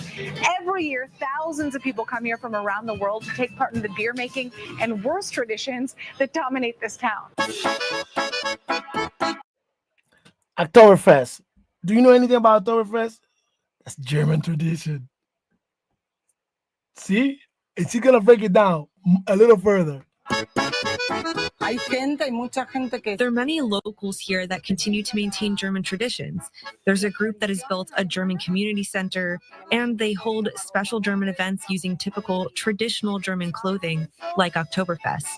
Villa General Belgrano is one of the few historically German-speaking villages that dot Argentina. And while visiting here may seem like all fun and games, this tiny town is home to a dark history that many know little about. It was an escape haven for the Nazis. Some even say that Hitler passed through. Let's go back in history. When World War II broke out in Europe in 1939, it changed the face of the world, even all the way in the most southern point of Latin America. Here in Argentina, General Juan Domingo Perón was rising to power in the 1940s, bringing along with him fascist-friendly ideas. And even though Argentina appeared to condemn Germany for the atrocities committed during the Holocaust, when the war ended, a secret apparatus had been set into place to help Nazi criminals escape prosecution by allowing them to hide in Argentina. From the moment they arrived in Argentina, the Nazis spread across 4 different points. The most important were Buenos Aires, Bariloche, Barrio Rio Negro, and right here in Cordoba. What the Nazis were looking for when they arrived in Argentina was a similar kind of climate and temperatures to their homes. Topographically speaking, we're talking about mountains and lakes, places that look just like Germany and Austria. According to historical records, Hitler died in a bunker in Berlin in 1945. But there are also theories that the Nazi leader That's what they want to tell you. I will find this for the next episode. What a documentary I watched, they said that they thought that they got Hitler's body, and they think, right? No. It turned out that the body that they got was a female body. But they won't talk about that, bro. Which is crazy, dude. I think he went to Antarctica, bro. Let's go back. Hey, play that shit. Actually escaped to Argentina that same year in a secret submarine. Some say he lived his final years among these very mountains. I believe they're more than rumors. Hitler was in the province of Cordoba, specifically in a town called La Falda. He was there in 1947, according to lots of data that I've collected from multiple sources in the area. Pablo Weschler is a journalist that has been filming a documentary about Hitler's alleged escape to Argentina since 2005. And he says he has the information to prove it. First of all, I traveled to La Falda and I met with local historians that provided this information. I interviewed Miss Catalina Gomero, one of the only 2 people who agreed to speak about this. She said in 1947 she was a waitress and served Adolf Hitler in Hotel Eden in La Falda over the course of 3 days. Hotel Eden is just a couple dozen kilometers from Villa General Belgrano. And what is for sure is that Hitler was in the province of Cordoba. There are also reports that say the Eichhorn. It's loading. We might as well pause it. That year is very important. 1947. So many things. 1947. That's when Roswell happened. All right. If you know about Roswell, that one's so talked about. Like, we'll talk about that one some other place, some other time. But I believe this. I believe this about Hitler because I'm of the type that believe with a group of people that he went to Antarctica. Remember, he just said he escaped it in a submarine, and they allow the Nazis to park submarines over there. After that, he went somewhere else, bro. Let's see what he says. Family in La Falda were making lots of preparations to help Hitler arrive to Hotel Eden. This information comes directly from the Americans. The FBI passed this information along to Edgar Hoover, who at the time was the director of the FBI. The question I still have is, why didn't they go after him? I had to. That name, Edgar J. Hoover. We will do a breakdown on him. Dude, remember that name, Edgar J. Hoover. I believe in 1933, I think the year was 1933, he was responsible for making the weed illegal. Because they call it like Mexican walkie tobacco or some shit. And because of that law, when he passed that was the first time that they actually had borders because of that, bro. Dude, that dude did so much crazy shit. Edgar J. Hoover. We will talk about him. Not tonight, but remember that name. Nuts, dude. We'll never truly know, but Argentina is a nation of complex contradiction. My family is from Cordoba, Argentina, and has been here for generations. We're Jewish, and luckily for me, my grandmother and her immediate family escaped to here from Europe when World War II broke out. That's why, as a teenager living in Cordoba, I found Argentina, my family's country, a nation full of confusing contradictions. In this country, many Jews have found a safe haven. But so have many Nazis. Here in Villa General Belgrano, the village has managed to maintain the more charming side of its history. In 1932, the village was established by German immigrants. And until today, the shops here hawk artisanal products, all sorts of pickled goods, and chocolates, the vestiges of the town's Central European history. My grandparents came from Germany and Austria. They already knew there was a German colony here that was looking for new residents, and so that's how they came to immigrate to Villa General Belgrano. We continue maintaining the German language in our house. Both my husband and I speak German, and we made sure that our daughters would also know the language. German is no longer the main language that's spoken here. Now it's Spanish, but there's no doubt that this village remains dependent on its history, whether or not its true colors are always shown. People come here because they're attracted to the architecture that looks so European. I'm Argentinian. I was born here in this town, so I'm more Argentinian than anything else, but we have an affinity to our German history. It's important to transmit this to our children, and that they should be proud of the sacrifices that their ancestors made to come here and build this beautiful town. Okay, this is done. You know that's crazy. I don't know if they're trying to paint it in a good. And I'm not trying to shit on that, but what I heard was that there's certain parts. Do you know, like in Canada, you got Quebec, and they only speak French over there. They look at you weird if you don't speak French. You speak English, and they look at you like shit. Like Quebec, that was the same thing that was going over there. A lot of, and I'm not saying nothing bad about them, but I was, from what I know and what I saw on documentaries, like, they would look at you sideways, like, because he was German, and they were trying to keep it secret.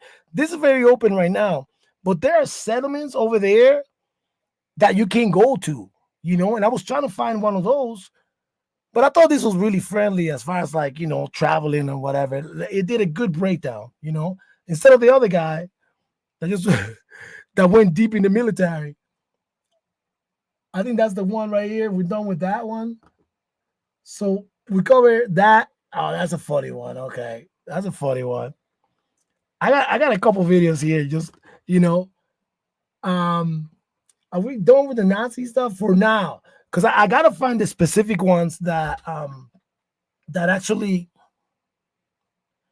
I gotta find the ones that specifically talk about, like, the movement, what they were doing, like, because there was secret operations. I gotta find the ones that are tied to Antarctica and the operations and the bases that are tied to New Schwabenland. Because, like I say, Antarctica, there is a treaty, 12 countries, signed in 1959, but they supposedly all do research and preserve the land. But I was about to say I know. My belief is because of everything that the Nazis were doing, and other people say that they managed to find. When I say they were fascinated with history and anything mythical, like those guys, there's history about them. They were doing crazy stuff. Telepathy, we did that. The United States did that. Damn, what was the name of that project? That'd be a good one. Remote viewing. Oh man. And I remember the lead name was Ingo Swann. Oh, dude, we gotta do one. We gotta talk about that at some point. But they were everything. They would go about everything. Archaeology, history, stuff like dude, they would go anything and everything. That's why they got that. They were interested. They said they were fascinated with the Aryan race, and they said, according to documents and stuff, that's why they went to Antarctica, because they were trying to establish communication. Is it the Aryan? Yeah. Which is the Aryan race, which is the Nordic, right? That's a species that is always talked about according to, like, different species of aliens that live on the tall white. That's another name for them. And remember, they were trying to be the pure race, right? To make sense, so you guys can make sense of it. So they said that they had a secret base over there, and their plan was to go over there and, like, establish some kind of communication so they can get some kind of technology to come back and go to war again. That didn't happen. According to, like, what we think. But people say, like, This ties in. Oh man, this is gonna go crazy. We're over here for the rabbit hole, right? So they said because around the world in certain places there's portals, right? This is crazy. This is crazy, but I love this stuff. There are portals, right? Even ancient cultures and civilizations speak about this, right? And I wanted to do that, but I wanted to complete what we did the other day because I didn't have all these videos. We'll bring the portals up. They said like, there's like a special type of like key, right? And it ties into all them ancient carvings. And if you look like all them carvings, like they're carrying bags. Yo, I need to look at that. I would look up a picture of that. Man, I don't even know what it's called. Nah, man. Damn it. Let's stay on topic. Damn it. But all of them, Latin America, Egypt, China, India, anywhere that they find these ancient Sumerians, they find these things in all these depictions, all these pictures from places far away that you go like, how do this resemble this? And all those carvings, men, they show men. Well, what looks like a man, but it's weird. It looks like a man, but they all carry this type of bag. They carry this type of bag. And you know what's funny? Oh man, you know what? We're gonna get to the next video. Let me see if I can find it. Somebody did something real funny, man, because they carry this type of bag, and everybody's like, "What is this bag? What is this bag?" All the researchers, and that's where the conspiracies come in, and that's why I just start eating it up, bro. So they had a picture of like a bunch of real astronauts from Earth with their suit on, and they had a bag with them. It wasn't the bag, I love that because the person's like, "Yo, look at this shit, and now look at this shit right here." You know what I mean? Let's get to the next video, and then let me see if I can find a picture because I would love to find the picture so I could. Did we do Billy Carson? Ancient races. This is not that long. This is an extra one. We're done with the Nazis, right? We clear all the Nazis. Let's make sure, because I wanted to kind of like explain because I was stuck. My mind was going so fast, and I was like, make sure that you got the right stuff. This is okay. We went over that one. Oh man, I gotta play that moon one. Instant reality. No. I guess we'll get into this. Oh, the pyramid. So basically, right here. I spoke on my last episode, and I said I was gonna bring this back. I said we were talking about the pyramids, right? So we're gonna revisit the pyramids quick. This is great because maybe it'll give me time to see if I can find that picture I'm talking about. Because I was talking about how they said, well, I was talking about the new discoveries that they found underneath the pyramids, right? The Italian science team with the radar that penetrates thing, and we're gonna get back into that, right? But this, because I had to explain the power plant thing, but I don't have to write. I know about it and everything, but I wanted somebody else to explain it, right? I think this is Billy Carlson. I think this is Billy Carlson explaining this. He is from Forbidden Knowledge.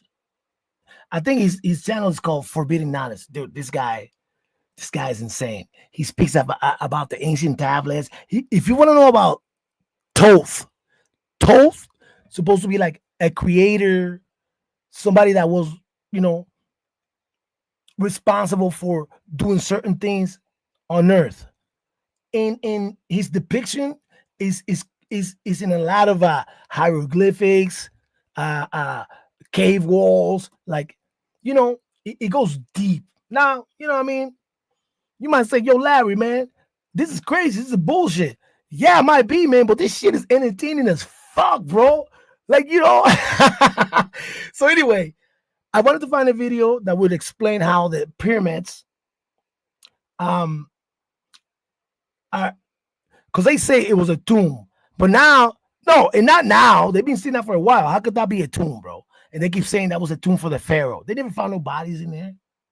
And there's no hieroglyphics inside the pyramids. Okay, so that goes back to like who built the pyramids.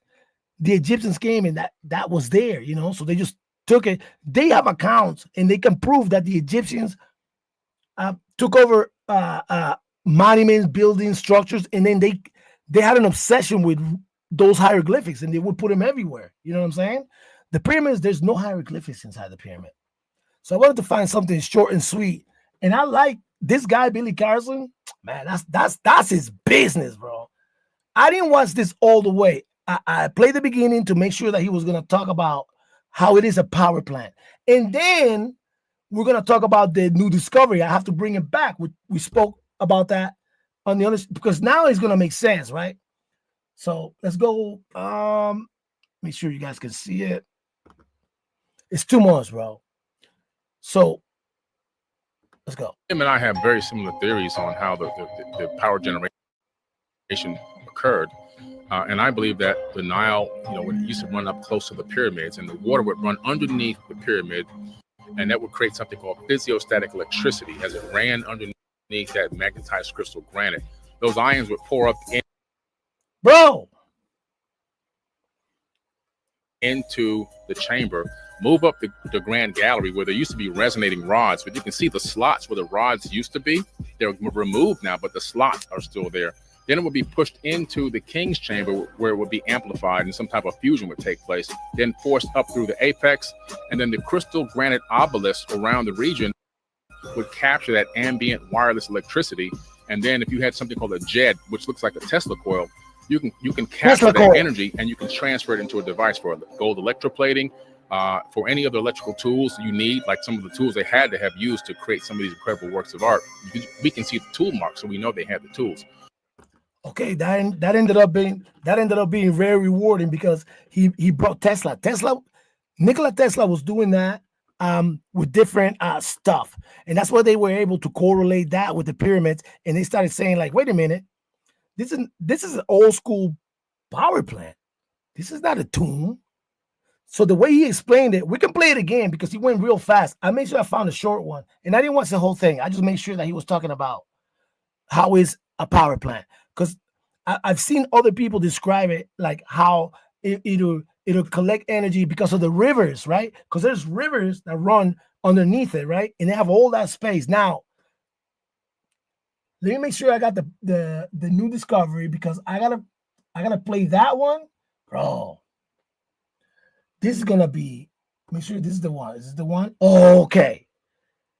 I got this guy right here. Instead of like going that fast, now this guy explains in detail at a slower pace, but it's more like a conversation, how he explains it, but it's the discovery of what's underneath the Giza pyramids. Is that the Khufu one? The Grand Pyramid. It is the Khufu one. Okay. But since the other one was so fast, I want to play it again. So we can listen to it because and then we're going to go to this guy right here. Okay. I want you guys to see this, man, so you know what I'm talking about. So this one right here, that's going to be our second video, right? We're going to listen to the one that we just heard, right? He goes really fast. It's only like 58 seconds. So we let Billy Carson say what he said about the power plant, right? And then we're going to look at this guy talking about the new discovery and try to see the similarities, right? Because this is going to make so much sense. Now, I will find in my next episode how he breaks down, because the theory of, not the theory, because they found like archives, and they said that there's a library under the pyramids that has hidden information about like human beings, like about the earth, about like our past history. But I also said I wouldn't be surprised if they already took it out, bro. You know what I mean? Because Egyptologists they're stingy, bro. They're weird. They're hiding something. You know what I mean? But let's play this video that we just saw. This is the one that we just saw, right? And this one's very short. We'll play this one and we'll go. I have very similar theories on how the power generation occurred. And I believe that the Nile, when it used to run up close to the pyramids, and the water would run underneath the pyramid, and that would create something called physiostatic electricity. As it ran underneath that magnetized crystal granite, those ions would pour up into the chamber, move up the grand gallery where there used to be resonating rods, but you can see the slots where the rods used to be. They're removed now, but the slots are still there. Then it would be pushed into the king's chamber where it would be amplified and some type of fusion would take place, then forced up through the apex. And then the crystal granite obelisks around the region would capture that ambient wireless electricity. And then if you had something called a JED, which looks like a Tesla coil, you can capture that energy and you can transfer it into a device for gold electroplating, for any other electrical tools you need, like some of the tools they had to have used to create some of these incredible works of art. We can see the tool marks, so we know they had the tools. Incredible, because I know if you heard that the Egyptian pharaohs and stuff, they were like demigod. If you know what is a demigod, so not necessarily like a but to explain it like a demigod, they were like half alien, half human, whatever they could be, but they were like weird, and they had this. That's why they had that advanced technology. We don't understand it because we were never explained, but how they break it down makes sense. Now let's move to this guy. He goes a little longer. Okay, because I try to get smaller videos. This one is 7 minutes, 6:59. At the end, he's rambling. We might cut it off, but let him get his bag off, because he's gonna talk about the new discovery about what was discovered under the pyramids by the. I don't know if he's gonna mention the Italians. I forgot. There was an Italian science team that discovered this. So let's just go. We're gonna see what happens. But he's cool. I like how he breaks it down. I am struggling to express in words just how significant of a discovery this is.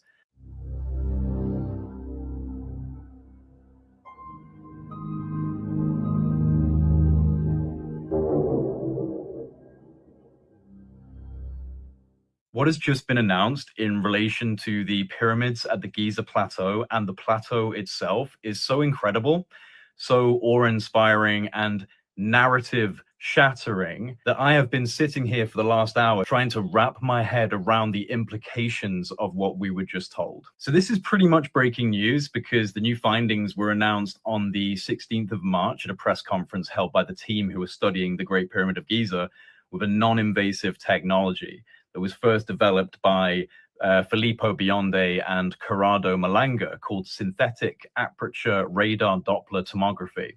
So this was used to explore the internal structure of the Great Pyramid of Giza. And this method leverages the analysis of micro movements typically generated by background seismic activity to achieve a high resolution, full 3D tomographic imagery of the pyramid's interior and subsurface components. The recent findings from deploying this technology are nothing short of mind-blowing, because what's been discovered is that there are huge structures coming down from the base of the pyramid deep into the bedrock. In fact, over 600 meters deep. Okay, just one pause. That is an equivalent of 2 kilometers under all the way down to the bedrock, and they say that there's like blocks that hold it at the bottom. They're not showing the blocks here, but then these coils, they say could be coils or could be stairs. I don't think it's stairs, because why would you need all these stairs, bro?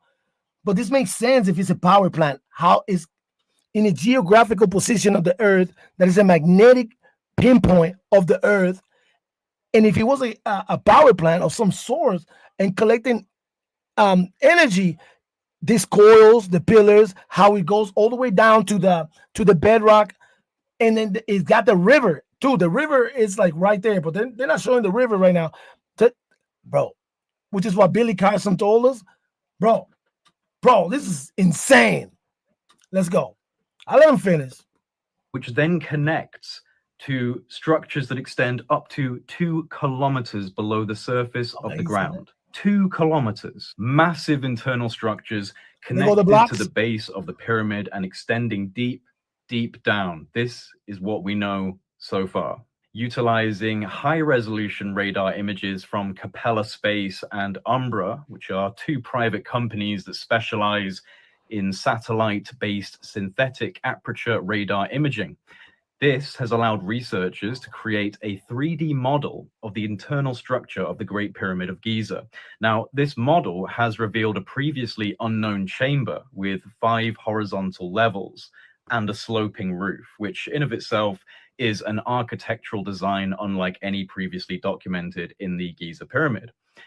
But the most shocking discovery lies beneath the surface. Below ground level, radar tomography has identified vertical cylindrical structures extending for hundreds of meters beneath the pyramid. There are 8 of these cylindrical wells arranged in 2 parallel rows, descending to an astonishing depth of 648 meters. Even more intriguing, at the base of these structures are 2 massive cubic formations measuring approximately 80 meters in diameter.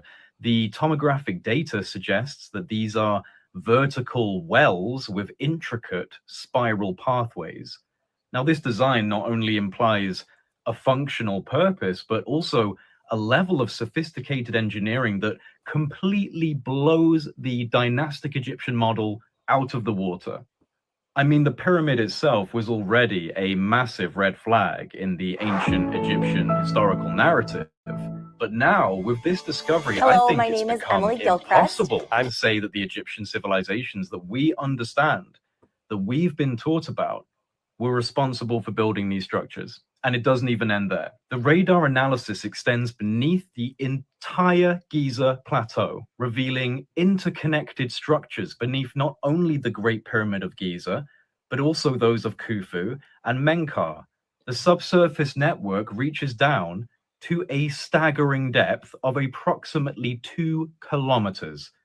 2 kilometers. This is not possible, given the standard historical and archaeological narrative given to us about ancient Egypt. Now, I'm hearing that there is more to come.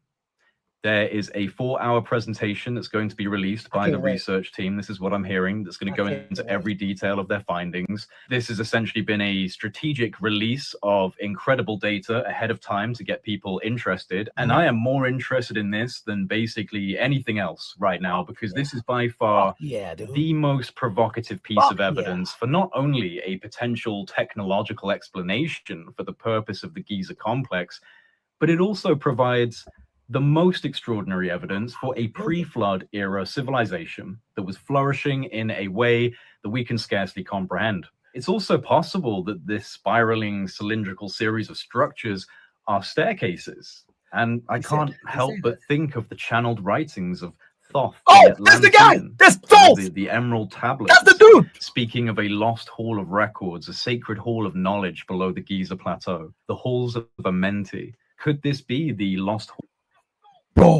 Bro, I didn't get that far. I'm glad. That's what I was talking about. Billy Carson is the most experienced about that. That's his thing. And that is the Emerald Tablets. And he speaks about this hidden library that's down there, dude. Bro, that's amazing. Let's go. Hall of records from the pre-flood era. Now, obviously, this discovery is extremely controversial. It runs as a complete contradiction of the established narratives and status quo in mainstream academia on these issues. This will cause big waves throughout the academic and the wider world if they can fully evidence these findings. But the results so far seem pretty clear. There is obviously significant structural engineering taking place deep below the pyramids and the Giza Plateau in general. Has this changed your mind on the pyramids? Has this strengthened your position on what they might have been? Has this new discovery given you any new ideas about what the implications are? Let me know in the comment section below. And honestly, everyone, share this far and wide. This is such interesting stuff. Don't forget to subscribe, and we'll just have to see where this goes, because rest assured, I'll be keeping a very close eye on any coming announcements and updates on this issue. This plays directly into one of my main interests, which is, of course, prehistorical civilizational implications. What was going on? And I said they theorized, they said like it could have been stairs, right? But the first thing that they said was pillars that have coils, right? Look at the theory. If the pyramid itself was a power plant, that makes sense. And dude, they keep saying like They built that like with chisels, and they slid those blocks on like wood and slid them out. Dude, okay, this changes everything. That's 2 kilometers down to the bedrock, bro. And they say that the giant blocks at the end. And the emerald tablets of those speak about a hidden library under the Giza plateau. Bro, bro. It's insane. Okay. 1 second, quick. While we were watching that, I found one of those pictures, depictions of what I was talking about. The things with the handbags. Where I put it, yo.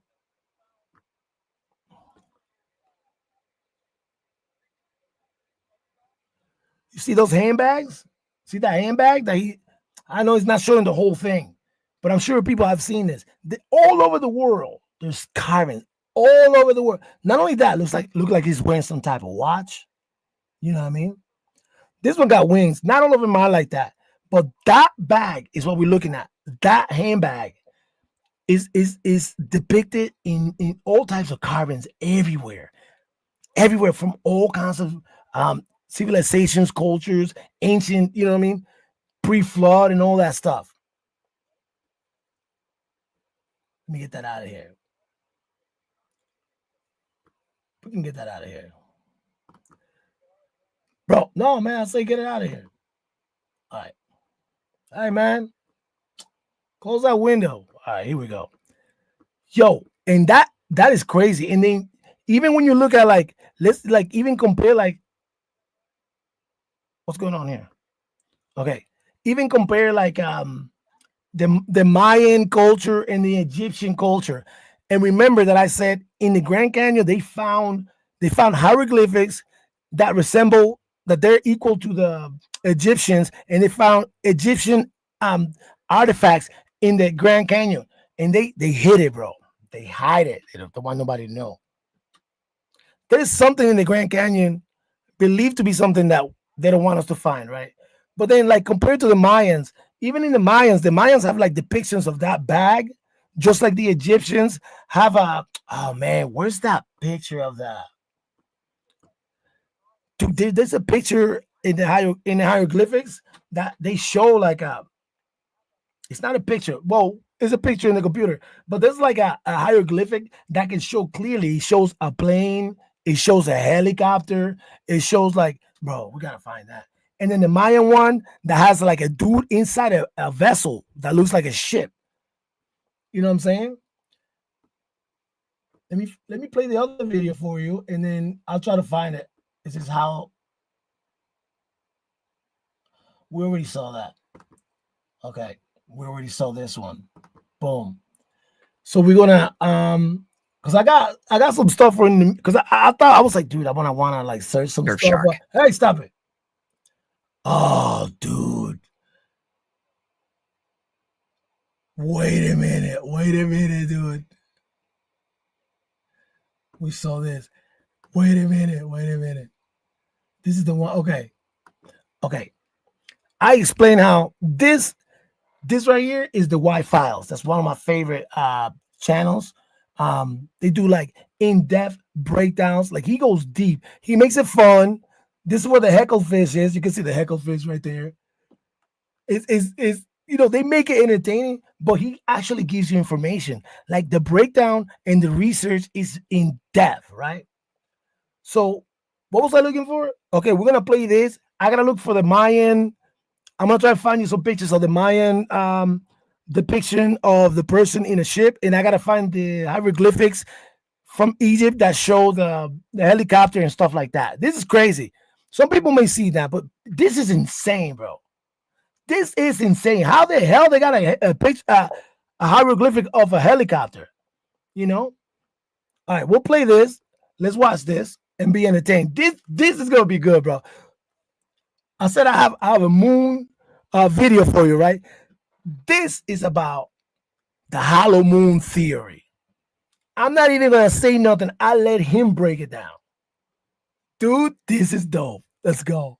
Despite it being humanity's constant companion through all of recorded time, the moon is still a mystery.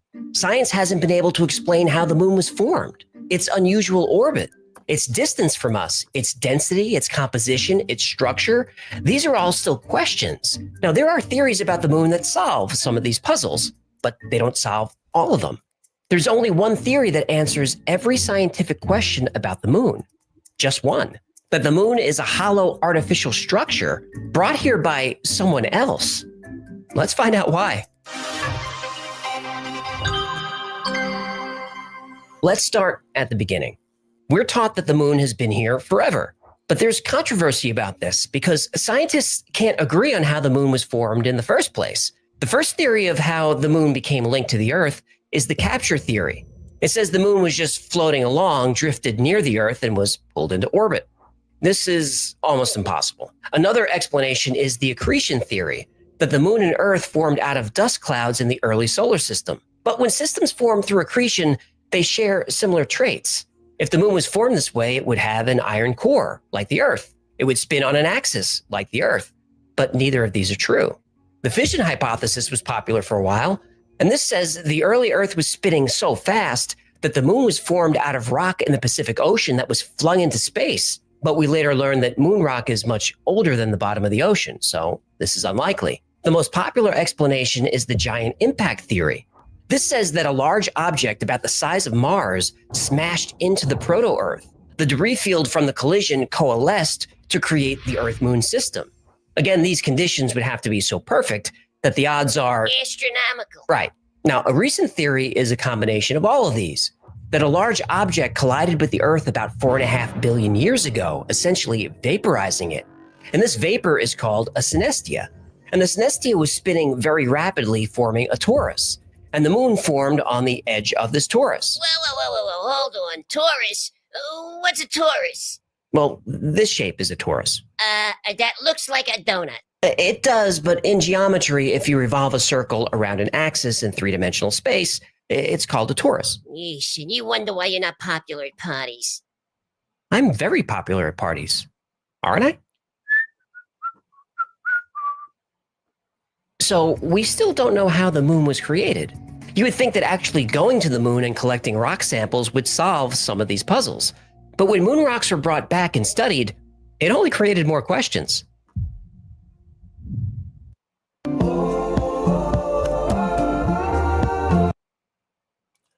I mean, what's up, bro? Commercials are killing me. Hey, this is the picture, though. I try to show it to you right here. This is an ancient Egyptian depiction that was like carved into the wall. Look, there's a helicopter. There's some kind of flying something. There's a plane down there. This is insane, but you can clearly see the helicopter. It even looks like a Black Hawk. That's insane. We'll go back to that. What's going on with our video? What's going on with our video? Stupid commercials. We'll reload.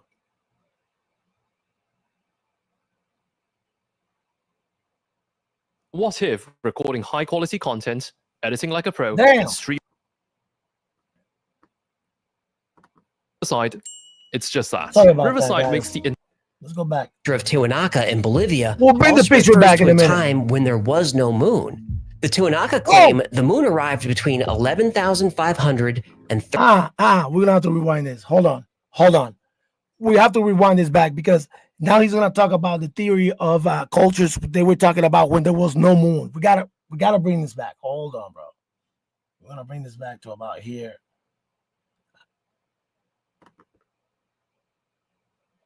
All right. Let's go.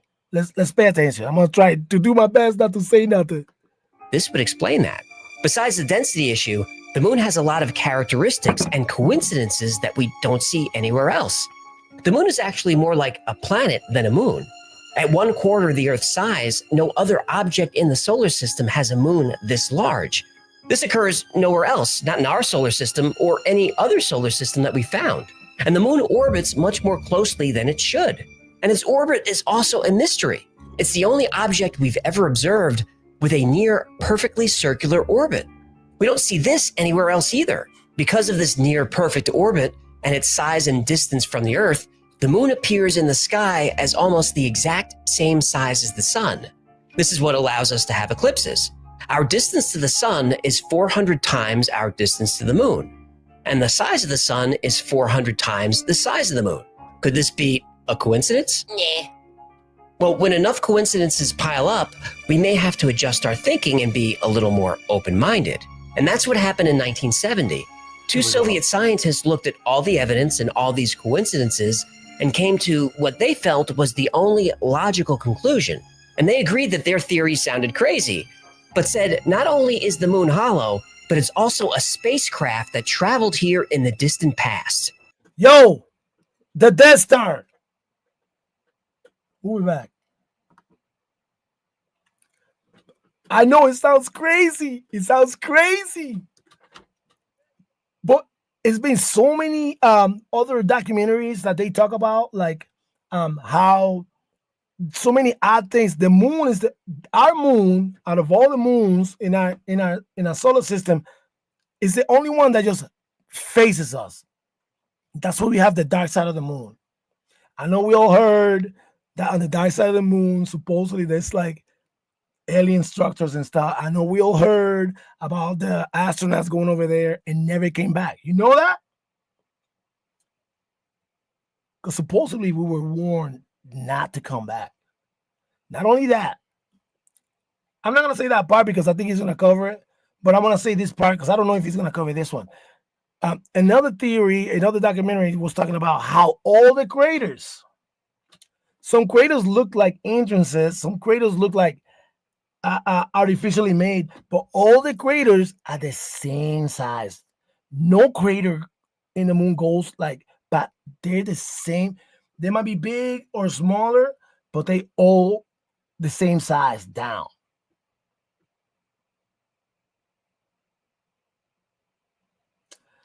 This gets crazy, bro. This gets so crazy. Are we going, bro? Now we're gonna load it. Think about the Death Star from Star Wars, bro. And they say there's a lot of things in the moon. They said that there's a soul catcher. They got all these pictures of monoliths. They got a picture of a perfect box. Bro, you're making me look bad.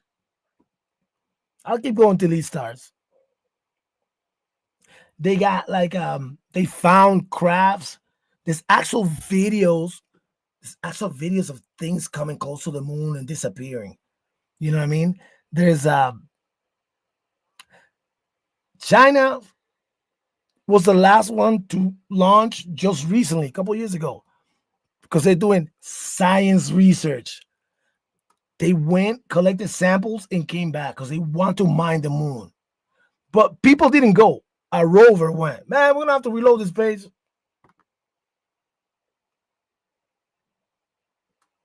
It's going to be a commercial. I'm not going to lie. I'll make music in a closet. Come on, bro. Let me skip this shit.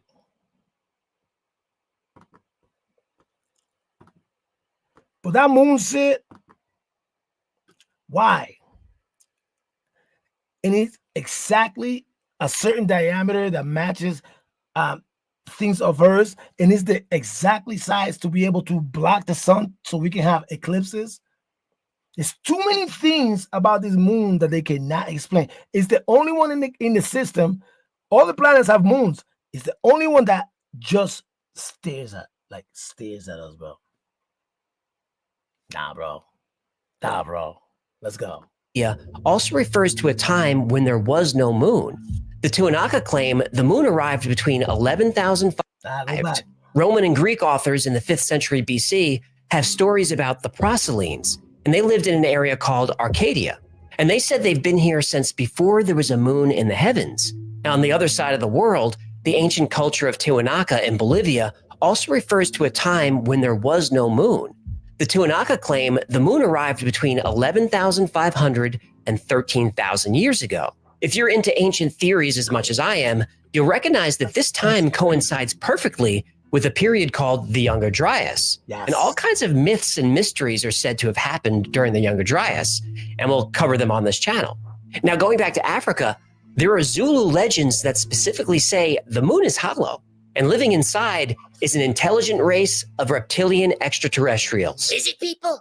Yep, Lizard people built the moon! that's what they believe. Lizard people are very industrious. They seem to be.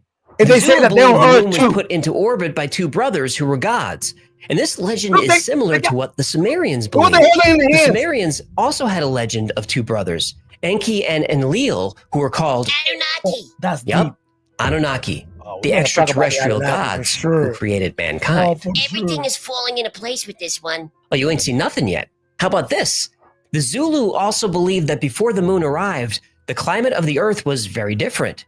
There were no seasons, and a blanket of thick water vapor covered the entire planet. And we now know that the moon does stabilize our climate. Without the moon's gravity, the Earth's axis would wobble. There would be no consistent seasons, no tides, extreme weather. The presence of the moon is what allows life on Earth to thrive. So back to the Zulu. The Earth was covered by a thick layer of water vapor, and you could only see the sun through this hazy mist. When the moon was finally placed into orbit, all this water vapor fell at once, and it created a cataclysmic global flood. Always a flood. Always, every time. Every ancient culture has a flood myth, and there's mounting evidence that this did indeed happen during the Younger Dryas. Cultures around the world have myths that are in perfect sync with each other. The coincidences keep piling up. The Zulu legend talks about how the arrival of the moon changed the tides and stabilized the climate. And this is something that wasn't understood by science until the past 100 years. Yet somehow the ancient Zulu were able to make the connection between the moon and the tides and the seasons. All of these myths and legends, plus strange coincidences and anomalies about the moon, start to add up to a compelling theory that the moon is hollow, is artificial, and was placed here by intelligent beings long ago. But coincidences aren't proof, and myths aren't proof. We need to know what's been happening on the moon lately to see if we can make our case with hard evidence. Lucky for us, the evidence is there. Here's how I Bro, got this my is why I team love to this use guy. Monday Sales CRM and actually like it. This is why I love this guy, man. It's called the Y Files. Go over there. They got all kinds of videos about a lot of things, man. And look how he covered a lot of topics, lumped them together, and was able to kind of explain it real fast. Like his research is very extensive. Love it, bro. And they make it fun. It's not boring to watch. Let's go. Hey. Okay, let's go. Science tells us that the moon is a cold, lifeless place. It has no atmosphere. There hasn't been seismic activity for millions of years. Its core, unlike the Earth's, is cold. For a supposedly dead world, there's an awful lot of activity up there. On March 7th, 1971, a cloud of water vapor appeared on the moon that covered 100 square miles, and it was there for 14 hours before it dissipated. There's not supposed to be atmosphere on the moon, but for those 14 hours, there was. In fact, 6 astronomers in the past 100 years have documented a glowing mist in the crater named Plato. The same mist, the same crater, over many years. Boulder tracks are seen on the moon, all over the place. And that's weird enough, but how do boulders roll for miles and then go uphill, like in this photo? And since the days of Aristotle, astronomers have seen strange lights appear on the surface of the moon, sometimes visible with the naked eye. NASA even reported that between the years 1540 and 1967, there were 570 sightings of light flashes on the moon that couldn't be explained. Sightings of strange lights continue to this day. The Aristarchus crater was photographed in 1992, and it shows a glowing blue light, now called the Blue Gem. And this anomaly has been seen by Earth-based telescopes every few years since. Some have even speculated it's a fusion reactor. And these events of mysterious light and mist happen so frequently that there's even a name for them, transient lunar phenomena, or TLPs. But things get even more weird. There are plenty of photographs of what appear to be artificial objects on the surface of the moon. Towers that reach several miles high, pyramids, symmetrical structures. These have been photographed by astronomers, probes, even the astronauts themselves. And the biggest anomaly of all? Why haven't we gone back to the moon? Sergeant Carl Wolf was working as a technician for the Air Force, and he was repairing equipment that transferred images from a lunar satellite. Those photos, according to Sergeant Wolf, showed artificial structures on the moon, what he described as a base. And this is corroborated by another technician working with Wolf. Wolf wasn't a UFO ET moon theory guy. He was just a tech. He said he was excited to see the pictures on the news and have NASA explain what they were. He was surprised when the photos never turned up. The photos were found in a very early release from NASA. These structures are very large and very tall. You can even see they cast shadows. And these are photos I'd like to learn more about, but I can't. They no longer exist. Now, almost immediately after landing on the moon, the Apollo 11 crew said they saw something that shook them up. Watch the press conference they gave when they returned. These men aren't acting like they made history or had a life-changing experience. It's a beginning of a new age.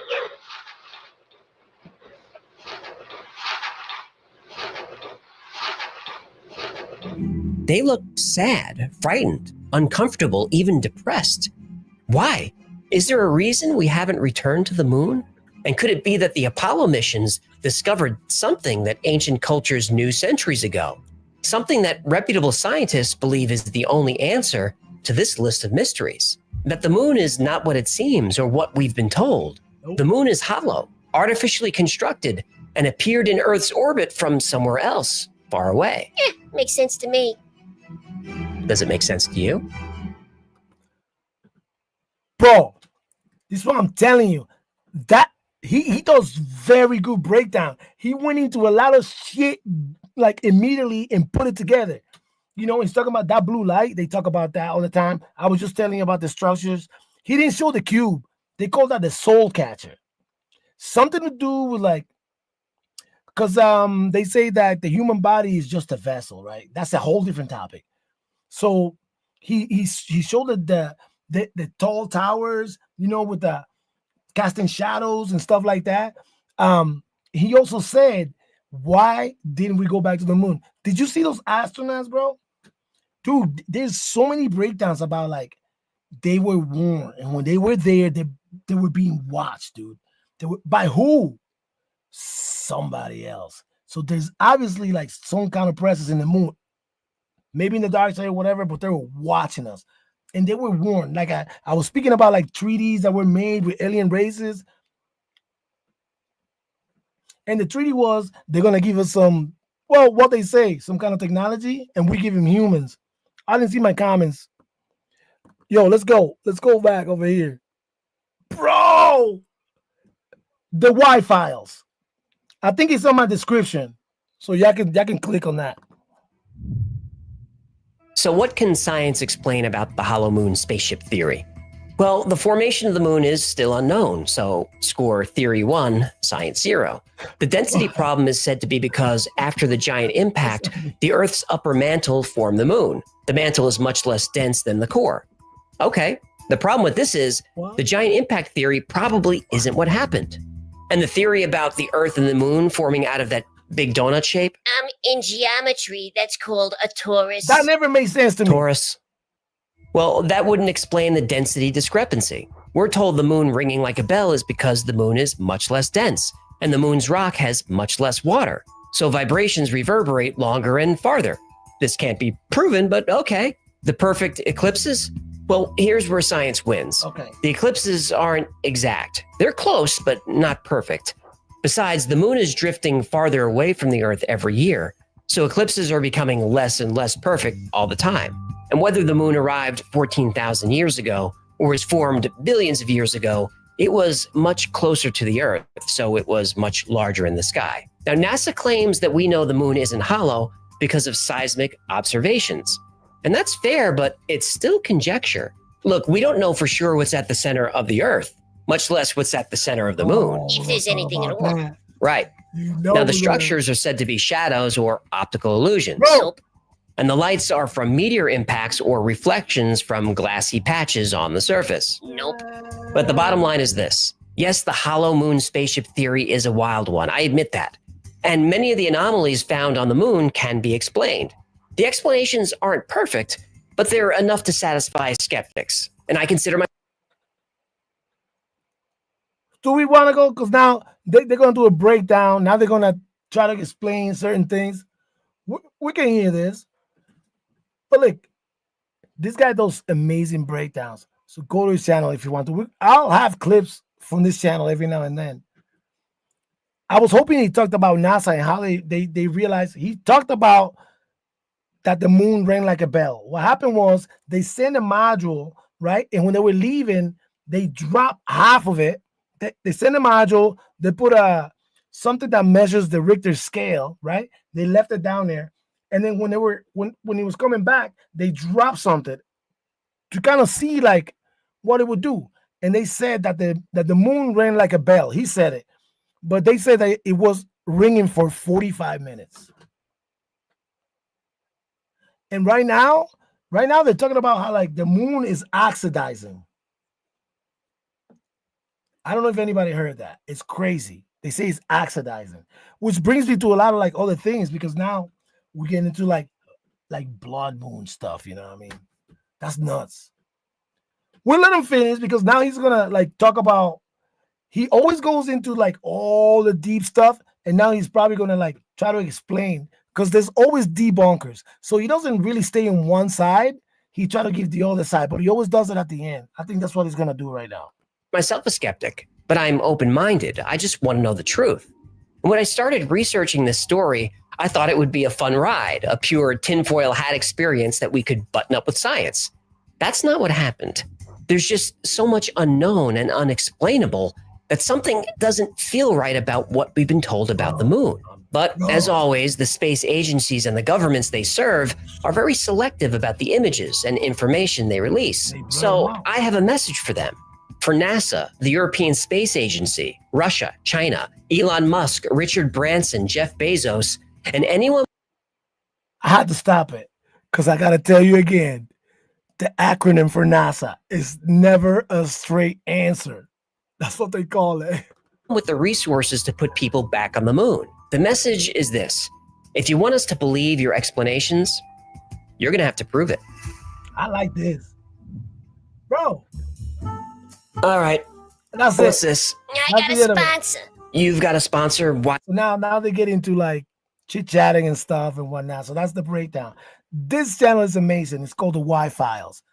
It's called the Y Files, and they make it fun and everything. Hey, I think that's all the videos I got for you. I think we got to the end because I was trying not to keep it too long, yo. Last night we were on for 3 hours and 45 minutes. We got 2 hours and 33, man. I think we're looking good here. I like that. Now I will bring you the stuff because I like to say that. Oh, let's blow this one up. I want to show this one. This is what we're talking about before we get out of here. Let's is this picture? Nah, man, don't do that. Come on, my man, get out of here. Either way, can everybody see it? What it look like? 1 second, please. Well, at least I made it bigger. They're all the same. It's the same thing. But if you can look at this is supposed to be around the Egyptian times. This is over there. Bro, that's a fucking helicopter, man. That's a helicopter. The one at the bottom looks like the one on the left top, helicopter. Bottom right looks like some kind of plane. The one right there looks like a freaking saucer. It looks like a freaking UFO. And the one on the top looks like a boat, like something. Dude, what? The chopper is the one that blows your mind. This is from way back. There was no choppers. There was no choppers. Let me see if I can click on this one because they highlighted this one. Look, that's the one that looks like a boat and the one that looks like a UFO. Yo, that's nuts.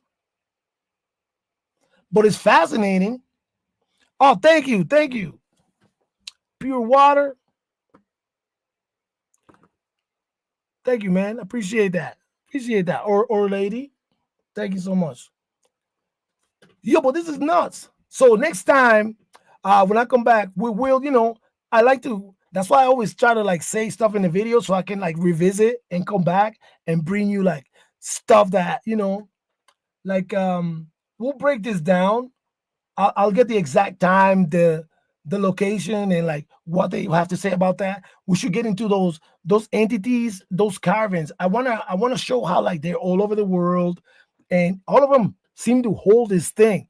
I'll get the one that's next to the astronauts from NASA. What else? We're gonna talk about the Euphrates.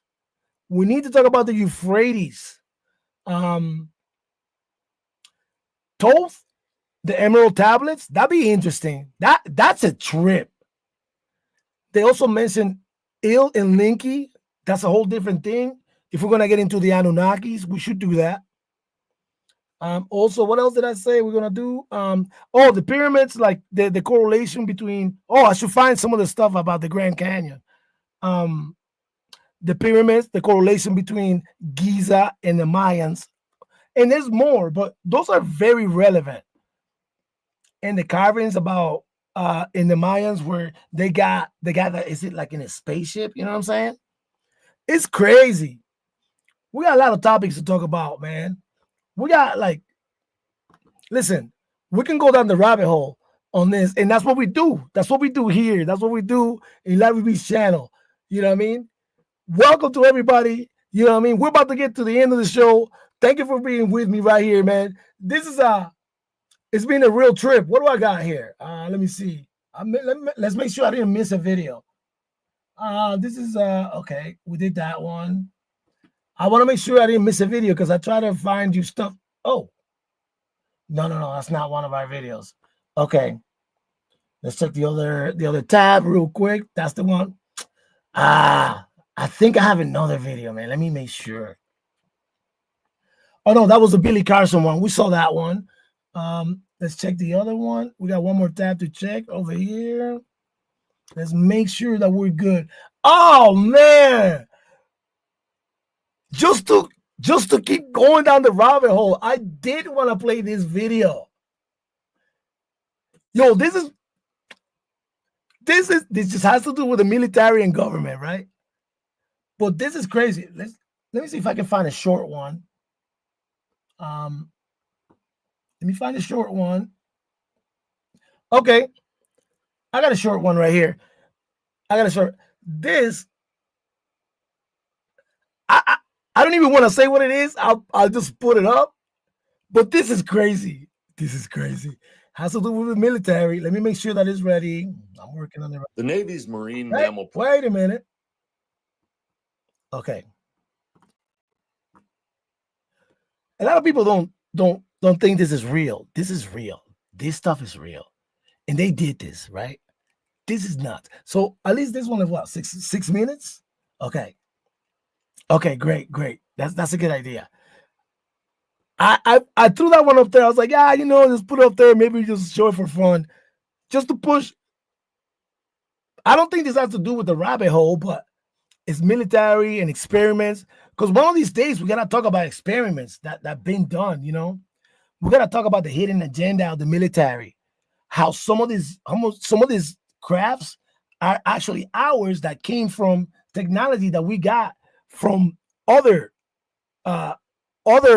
species craft. Like look, you gotta think about how much we advanced, right? How the cell phone came about, the internet came about, how the microchip came about, how the optic cable came about, how the microwave came about. There's so much stuff. And the military has always been ahead of our time. They always have things that they only put available to people after, right? But this is one of those crazy things that the military does. And I remember I wanted to play this. Enough. Let's play this. Let's make sure you guys can see it. This is nuts, bro. This is nuts. The Navy's marine mammal program turns 65 this year. And over the decades, the program's work has involved training dolphins to spot underwater mines and other hazards, while teaching sea lions how to help attach recovery lines to items sitting in the murky depths. But a recent Navy Times visit to the program's Point Loma, San Diego headquarters reveals far more work going on within the program, which falls under the Naval Information Warfare Center Command. On a recent bright February morning, the dolphins swam together, cavorted, and regularly jumped out of the water as the program's director, Dr. Mark Zitko, explained what the Marine Mammal Program does and has contributed to marine life studies over all these years. The program started in '59 with one dolphin, and there was always a science inspiration for the program. The original desire was to study how fast dolphins can swim to try and improve ship performance or torpedo performance. Early on, we learned that the animals would make great underwater assistance to Navy and Marine Corps personnel, and that's really what we've been doing ever since. But that original science inspiration has never left the program. We train Navy animals to do simple things under extraordinary circumstances. We got a loading issue.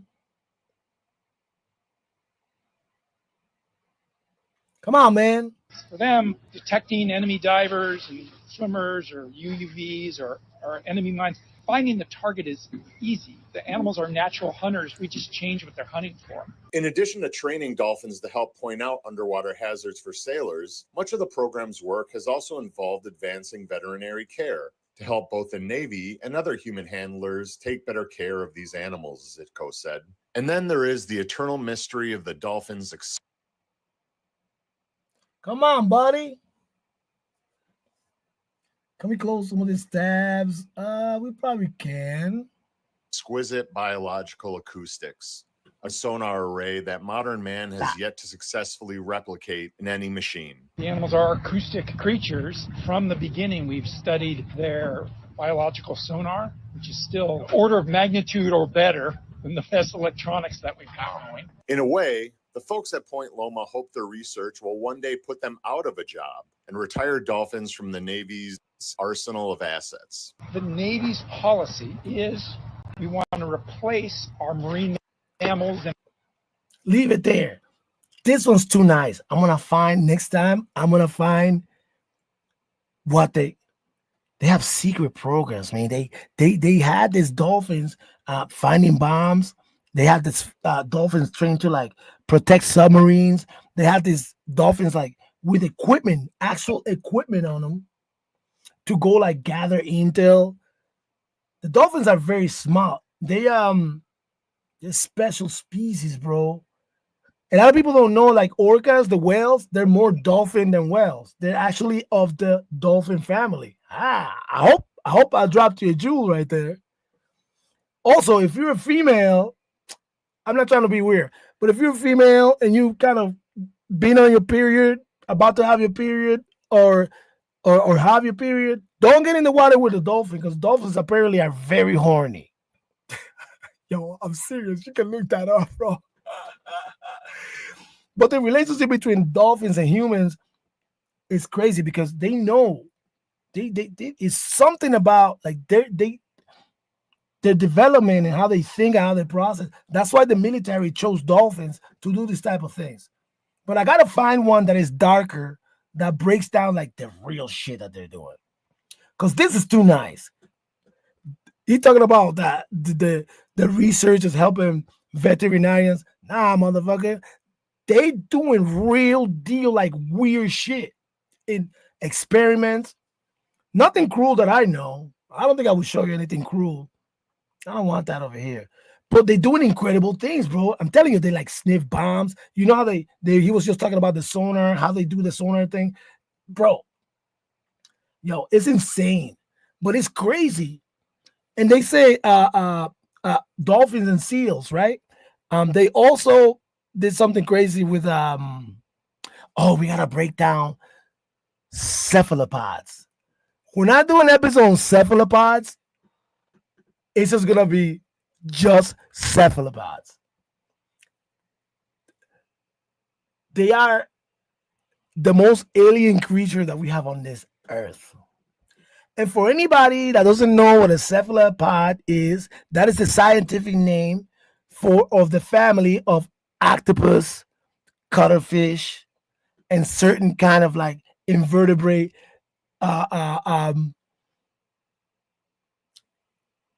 squid and stuff like that. That's what I was looking. Has anybody seen a cuttlefish? I know people seen octopus. I'm fascinated with this. They say that, well, this is the most crazy thing that I heard. They say that an octopus, because we're supposed to be stardust, right? They say that an octopus, they have a theory that it was one of the a meteor that crashed into Earth had some kind of egg or embryo or something. And so that's why they say that the octopus came from outer space. If you ever seen, man, next show. No, well, when I do a cephalopod show, I want to really go deep and let scientists talk about it, because you're gonna see some incredible stuff. I've seen stuff that blew my mind, especially cuttlefish. Yo, I'll tell you this. They took a cuttlefish. Yo, this is insane. They took a cuttlefish into a lab and they put it on a board, right? And the cuttlefish will mimic the color of the board to blend in. The most incredible thing I saw, it was checkered. The board was checkered, and the cuttlefish changed into checkers, bro. Dude. That's why they say that they're aliens. But octopi, this octopus will gets along with humans. I've seen plenty of videos of people in the wild that they have octopi friends, dude. I know this sounds crazy. Man, I have to find that. So that's why cephalopod episode has to be his own episode. And we're going down the rabbit hole because they say that they're aliens, dude. Bro, that's what I'm talking about, dude. That's what I'm talking about. I'll find when I say I'll find the dirtier video of this, I just want to find the video where they're doing like real hard stuff that people won't believe that they're doing, and they're gonna show it. And the fact that the military experiment with so many animals. You think we don't have cyborgs? We got cyborgs, bro. We got superhumans, bro. We got exoskeleton. That's another thing. That's a whole different thing. I don't even want to start with that. I like the idea, but I'm glad. You see, when I go back and look at these videos, I look at the ideas and I'll pick those videos and I'll have them for you.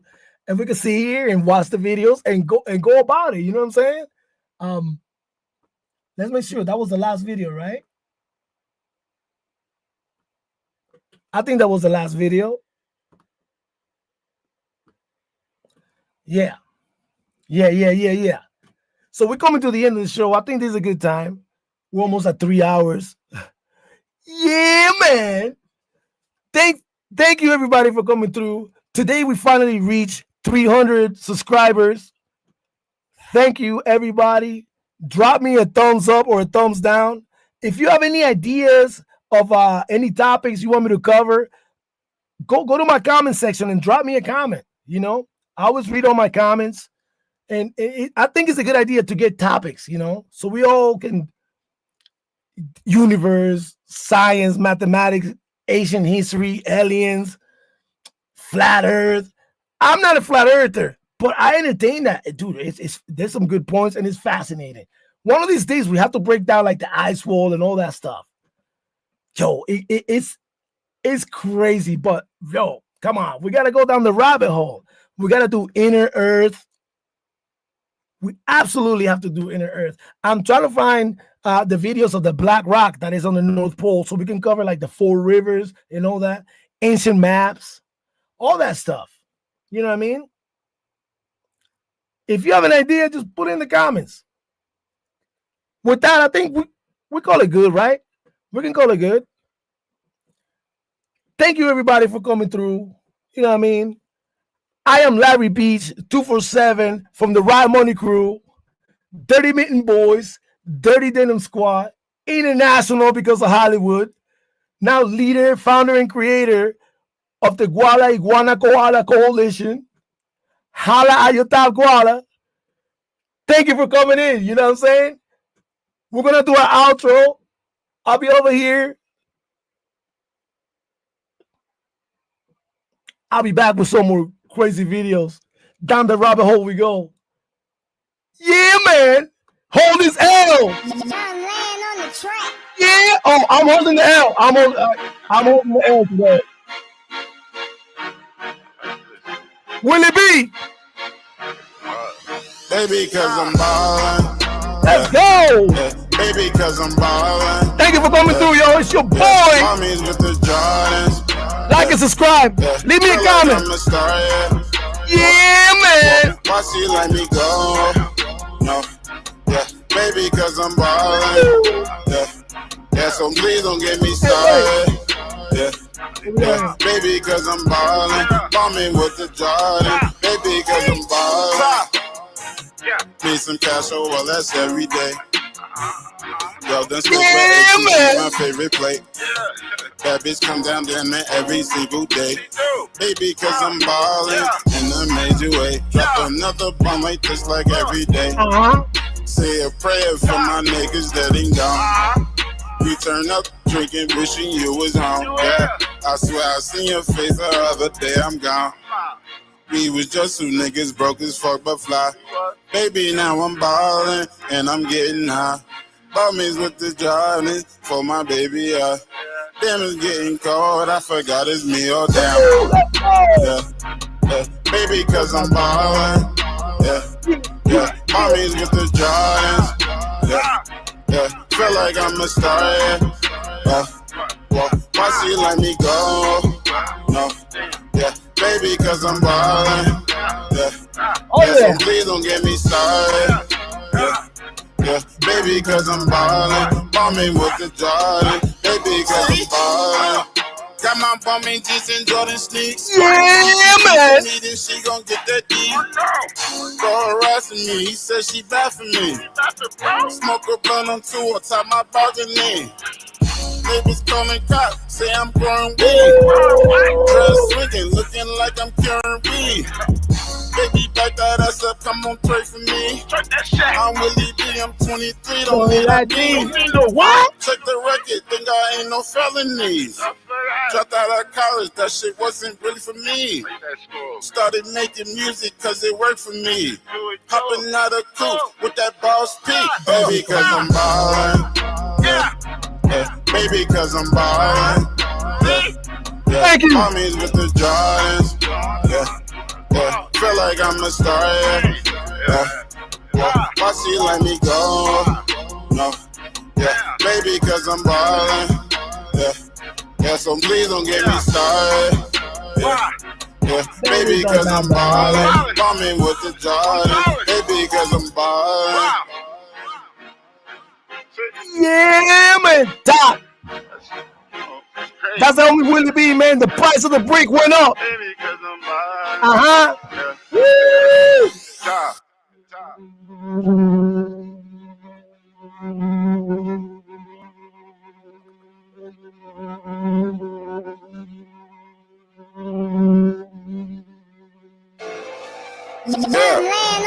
Break all top shit. You know what I'm saying? Take it to the motherfucking top. See? Let nobody tell you stop. Bro. Whatever the fuck you do what you do. Be you. Yeah. I am top. What? See? I see you. I do. This all my niggas working. I see you. I see it. Keep on grinding, make that money. Cause I do. I work all I know. Hello to everybody. Yeah. Mama living in the Thank you for coming through. You can be the same way if you put effort in. Yeah, this man. For all my niggas working. I see you. This for all my niggas working. I see you. I shine cause I put in the work. Whoa. On the road to get the money, 12 behind me, so she put it in a skirt. Whoa. I've been grinding for the longest. Bitch, first to work, I'm the strongest. Whoa. Some ways to get money, I'm on it. I work so hard that I gave me a bonus.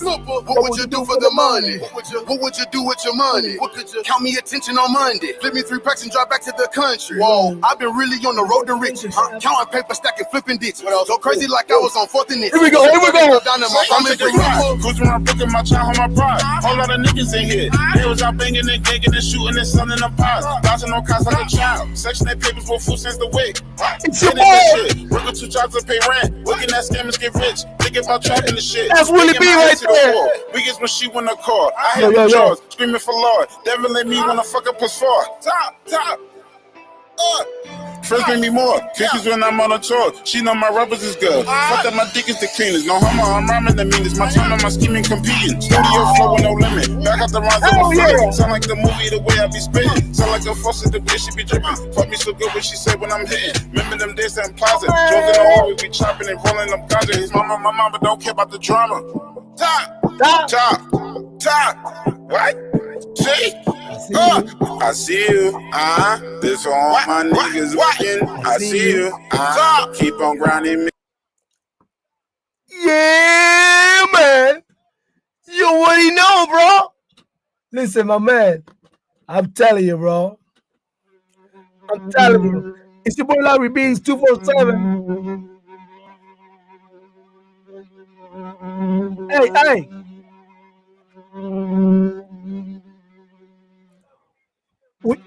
We're on our way out. We're doing our outro. We're chilling for a minute, you know. It's the end of the show. We're going to end on a good note, you know what I mean? We're going to end on a very good note, bro. I especially like to say, hey, thank you. Thank you for coming through, you know. My 2 people. My couple people. I appreciate you. If I got 1 or 0, you know what I mean? We'll keep grinding.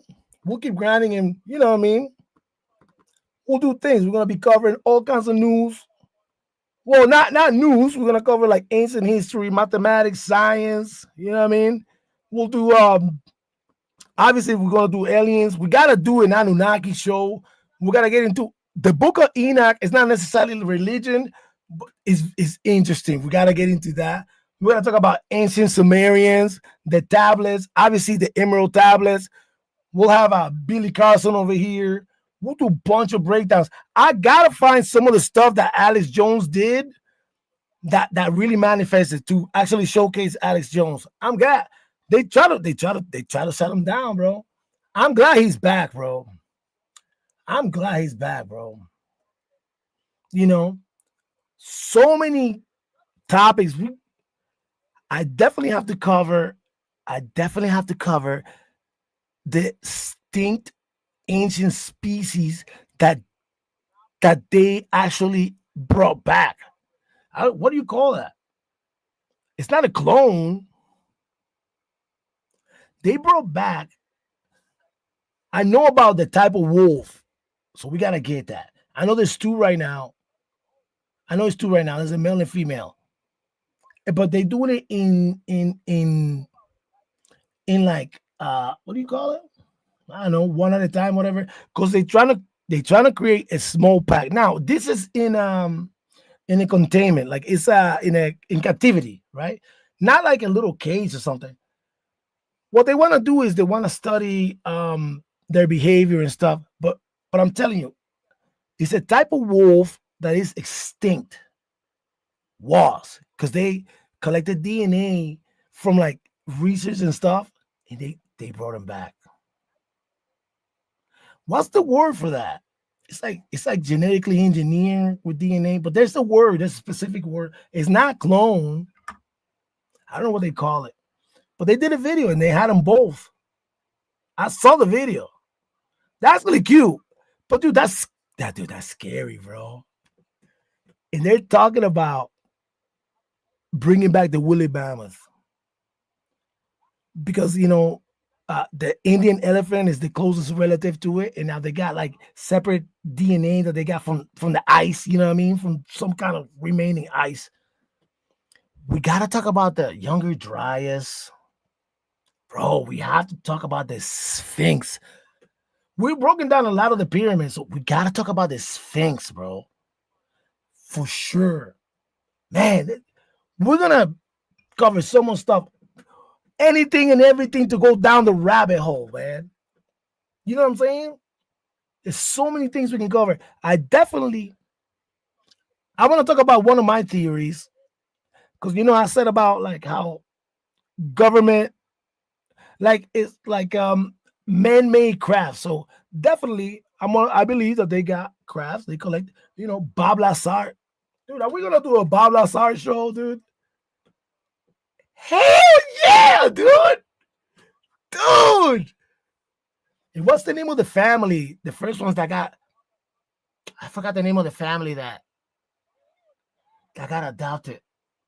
I don't like, I'm not into which is weird. I'm into this, but I don't like abduction cases, because there's a lot of weirdos.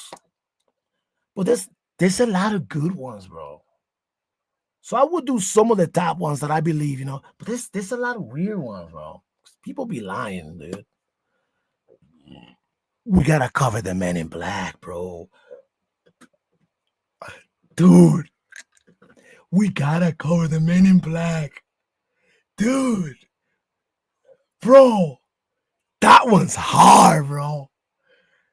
Because it has to do with a lot of those people. They say they're not humans, you know what I mean? We're definitely gonna get to lizards at some point. We gotta do that. We gotta do that. Especially how they say, like, there's lizard people that infiltrated the government and our government officials, and they have this ability to kind of like make them look like a certain way. They can make themselves appear to you a certain way. And there's a lot of things that happen on TV because they like lacked, and you were able to see a little bit. Not only that, there's a clip of George Bush Sr. and like his teeth changed on TV, bro. And then his eyes changed, bro. I know a lot of people will say that's crazy, that's made up, bro. Listen, this happened like in the 90s. There was no fucking AI or bullshit like that. This was on live television, bro. Dude, there was this lady, dude, beautiful lady, like a news anchor, but her neck, bro, her neck was like, it was wide, right? But the way her neck was moving, because they say that sometimes they get into a situation where they cannot control the holographic image that they portraying to you, right? That is interesting. We got to talk about underground cities,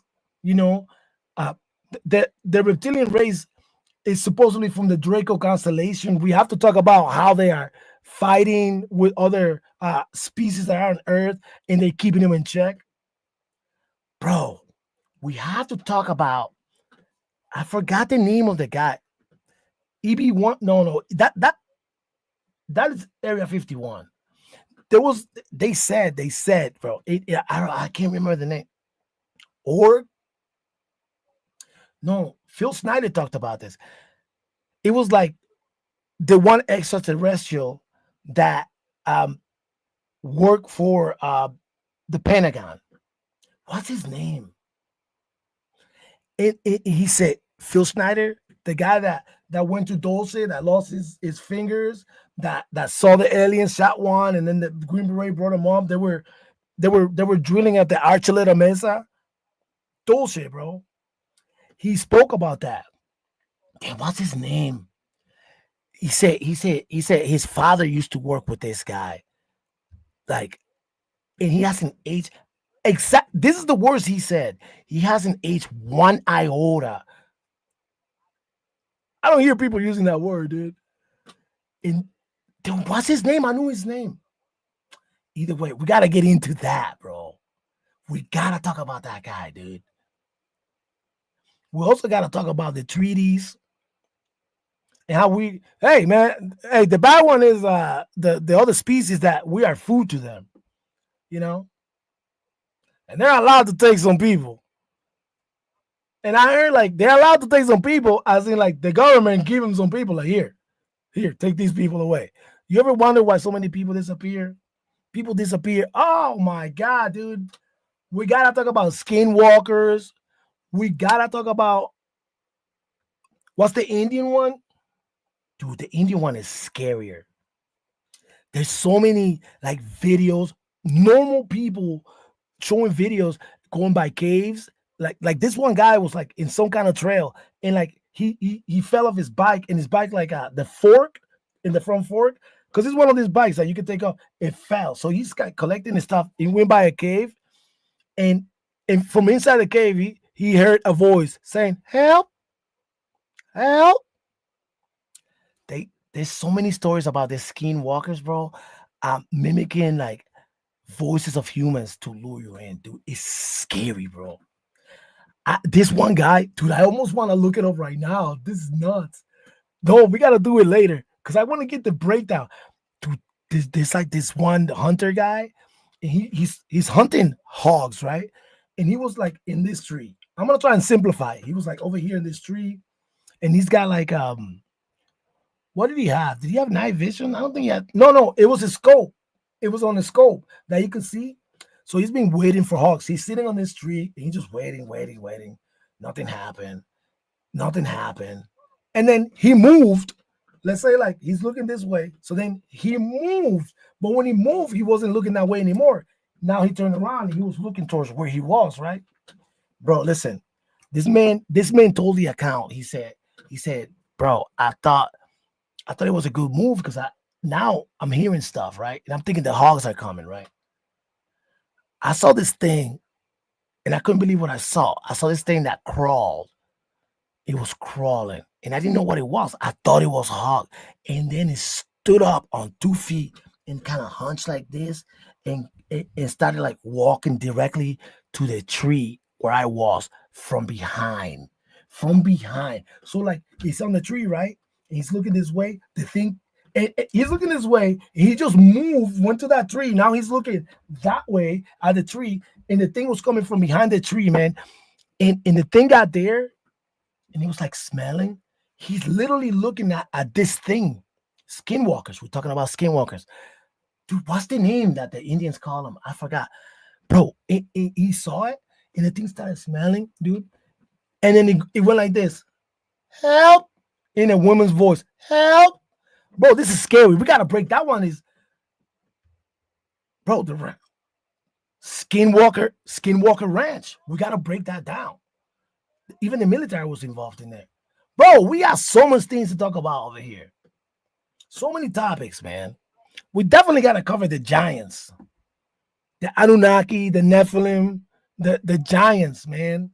You know, we have to definitely cover that. Absolutely. Hey, I'm still trying to do my outro, man. I'm still trying to do my outro, bro. I'm glad. I like saying this on tape because when I see it back, then I'll go look them up. You know what I mean? I want to say thank you, everybody, man. We reached 300 subscribers on Larry Beats 247. Dirty Boys, Dirty Dental Squad, bro. Thank you. We're gonna keep grinding, doing breakdowns, bringing documentaries. Any idea you guys have, man, drop it on my comments on my video. You know what I mean? I know there's more. There's so much. We gotta cover mermaids, bro. We gotta cover the Russians. There's a Russian account that they found. Listen, man, this is deep, bro. This is deep, bro. Listen, bro. How? They say there's a secret society of elites that they pay high money to certain people because apparently, you know, fishing boats or whatever, they would catch mermaids, right? And they bring them to them, bro, and sell them to them. We got to break down, this one's good. We got to break down the video in which they said that Vladimir Putin went to meet with Queen Elizabeth and they were trying to do something. And she wanted him to do something. And he's like, Putin is gangster, bro. He's like, no, I ain't gonna do that. We'll talk about it later. I ain't gonna do that, you know. Bro, they said like how they broke it down. There's a whole thing to explain it. They said that she revealed to him that she was a reptilian. We gotta break down reptilians first. First, we gotta break down reptilians. The Draco constellation. We gotta break that down, and then we'll get to that. Bro, listen, man, dude. underground, all that stuff. Dude, so many topics we're gonna talk about. In the meantime, I'm gonna keep trying to get out of here, man. Damn. Hey, yo, I just went off, Joe. All right. We're gonna sit around my way. Yeah. She don't fly like that. She don't go like that. Stop. Disrespect you get disrespected back. Fighting nigga, you gonna have to fight the whole hood back. My hood.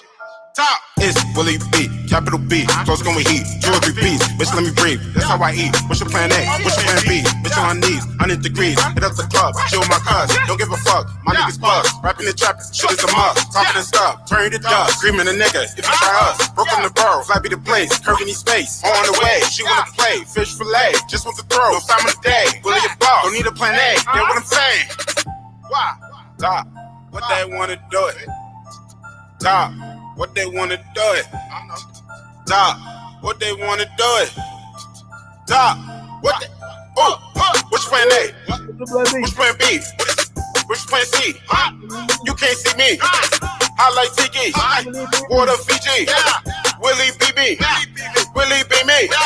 Which plan A? Which plan B? Which plan C? You can't see me. I like Tiki. Water Fiji. Willie be me. You can't see me talk. Ooh, let me see. I got the magic. Left turn the tragic. Cause I'm a bastard. Flow like a pastor. She want it fast. Yelling out, ooh. She call me master. I keep it dragging. She got a wagon. Ask the internet. Willie be been a threat. So on the internet. Plays on 100K. Rising like Andre. Sipping on Bombay. I know she want me. Drugs alarm me. Alarms alarm me. Cook on the Barney. Nigga look charming. They better warn him. Willie a problem. This be retarded. I'm locked in. He got me started. You see the label. Not telling no fables. Let on my ego. Serve my beat. Tip sheets. OT a hit. Never forget. Willie legit. Top. What they want to do? Top. What they want to do? Top. Really be me? Top. Oh, which plan A? Which plan B? Oh, which plan C? You can't see me. I like Tiki. Water Fiji. Willie be me. Willie be me. Which plan A? Which plan B? Which plan C? You can't see me. I like Tiki. Water Fiji. Willie be me. You can't see me talk.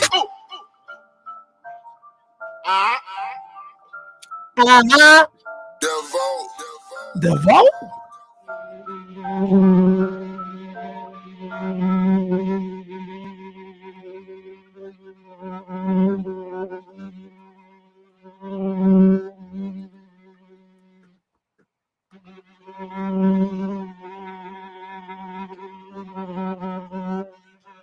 Take it there. 1, 2, 3, 4. Yeah, I'm gonna be on you. I'm gonna be on you.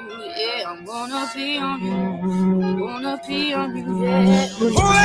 Every beach thing in the bath is a dog. Yeah, that shit is just dog. After the bath, you gonna smell like a dog. Always knew Lansky was fucked up. Take a present on your neck. Every beach is the new fucking landscape. Taking a bath next to your fucking dog. You gonna smell like a dog's hole. Hey, present on your fucking neck. On the bar, yeah, he be climbing it. You be looking stupid and silly, dog. Take a present, I call you the new landscape. Larry Beach taking a bath with his dog. Yeah, nigga, that is disgusting. After the bath, you gonna smell like a dog. Larry Beach is disgusting. Damn! Yeah, I'm gonna be on you. I'm gonna be on you. Yeah, I'm gonna be on you. Yeah, man.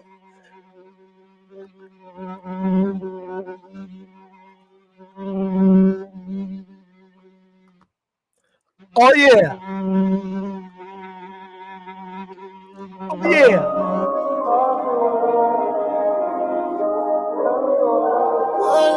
This is my boy Ship with the Don.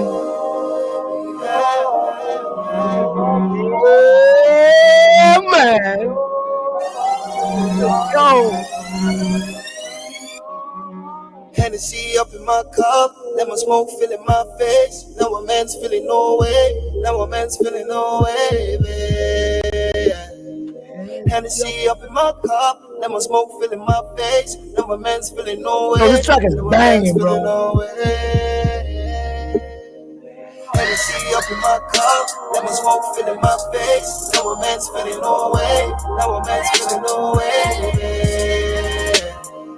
Hennessy up in my cup, lemon smoke filling my face. Now a man's feeling no way, now a man's feeling no way.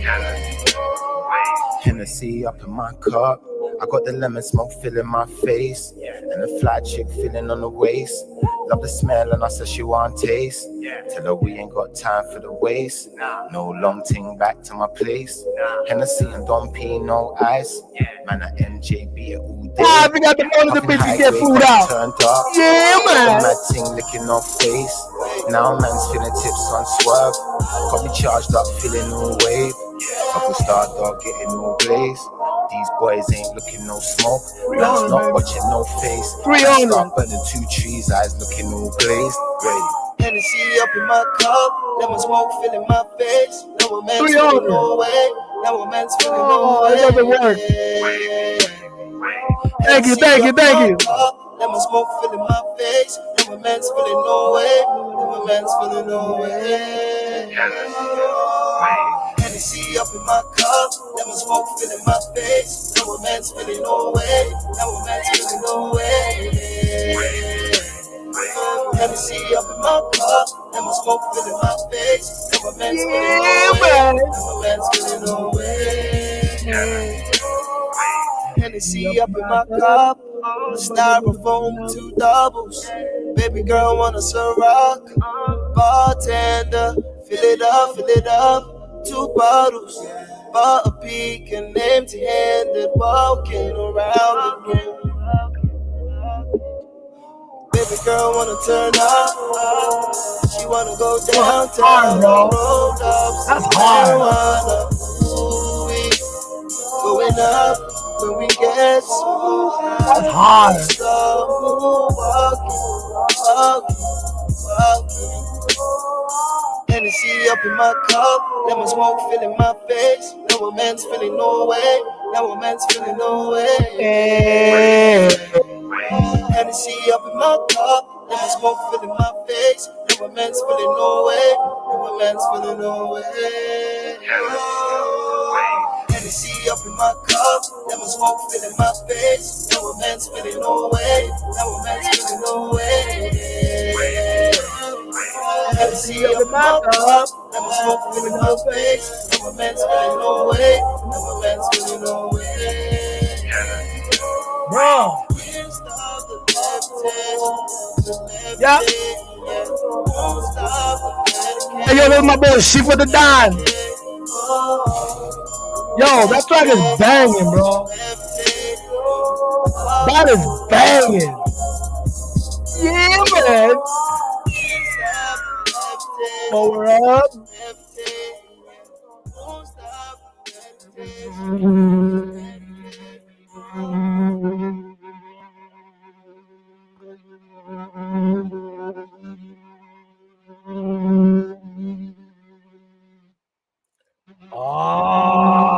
Here we go.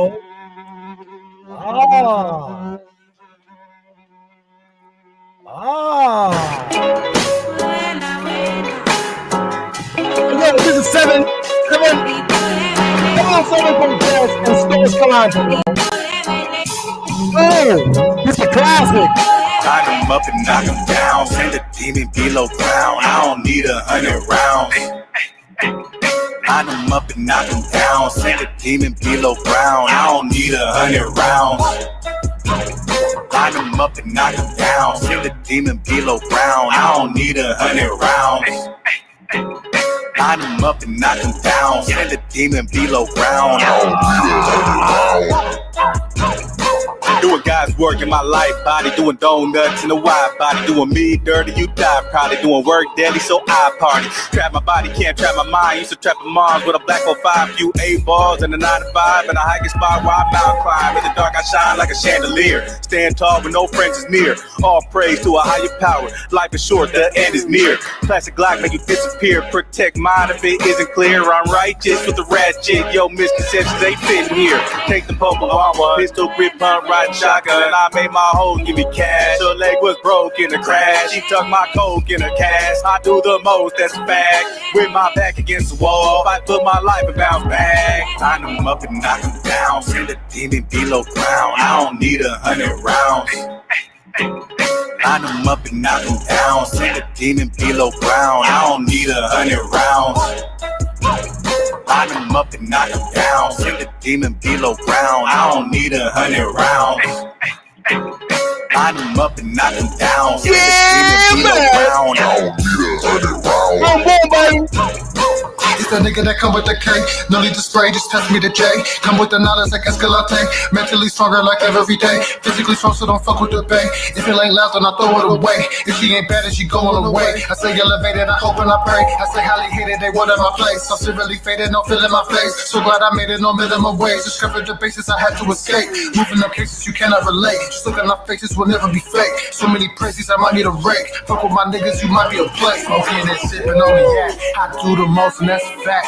With my back against the wall, fight for my life and bounce back. Smoking and sipping on the yak. I do the most, and that's a fact. With my back against the wall, fight for my life and bounce back. Line them up and knock them down. Send a demon below ground. I don't need 100 rounds. Line them up and knock them down. Send a demon below ground. I don't need 100 rounds. Line them up and knock them down. Send a demon below ground. I don't need 100 rounds. Line them up and knock them down. Send a demon below ground. I don't need 100 rounds. Yeah, man.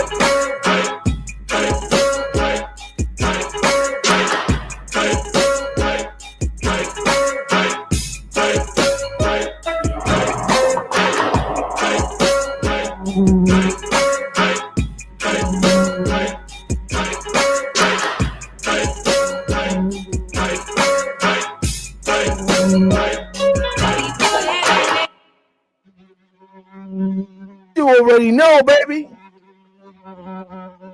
Oh man, we're having fun with this outro, man. Come on, man. Come on, baby.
Llama a los tuyos a la que no.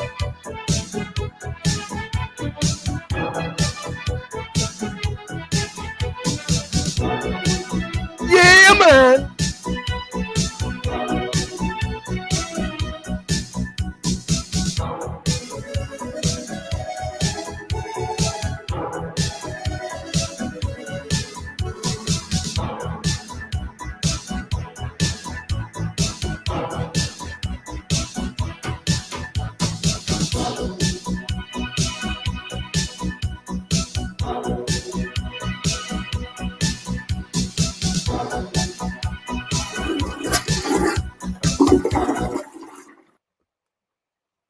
You already know, bro.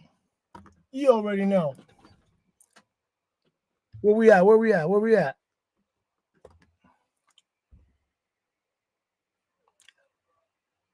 I'm just celebrating my little 300, bro. That's it. That's it. You know, I don't want to say nothing because he just gonna sound like I'm taking his shot, right? Like, nah, man, not today. I'm good with that. With that, man, I think we're ready, bro. Are we ready? Bro, here we go. I'm gonna try and keep. I gotta stick to one topic and try to keep this shorter, bro. Cause I'll be trying to elaborate too much. All right. But anyway, I appreciate everybody that came to my channel, man. You know, anything to take us down the rabbit hole. You know what I'm saying? Bro, we're gonna be down the rabbit hole every time. Dude, I'm still thinking about topics. I gotta stop because I'm just gonna keep saying shit. You know what I mean? Wow. Salute to anybody that came through, man. I appreciate you. We're gonna be doing deep dive breakdowns over here on Larry Beach. I haven't started talking about UFC yet. We're gonna talk about UFC. I'm just waiting for like the right time. You know, we can't show the fights, so I gotta do a breakdown before, and then I'll probably do a breakdown after. But I only want to do the interesting ones, man. I don't want to do like all the UFCs. For that, you can go see the MMA Guru. He breaks down all the fights, bro. He's the best at it. MMA Guru, bro. He's the best, bro. That's all the people, but what's the other guy? I can't even remember his name, bro. The MMA Guru, bro, is the best at breaking UFC because he keeps it real. He's not biased. You know? Thomas. I think Thomas was the other guy. Whatever, man. I don't even know. But listen, I think this is enough. Next time you see me, I'm probably going to be going down the rabbit hole again. Hey, yo, it's your boy Larry Beach, 247 from the Rod Money Crew, 30 Meeting Boys, Dirty Denim Squad, now international because of Hollywood, Talk Freely, leader, founder, and creator of the Guala Iguana Koala Coalition. Hala Utah Guala. Boom, baby. Let's go. Yeah.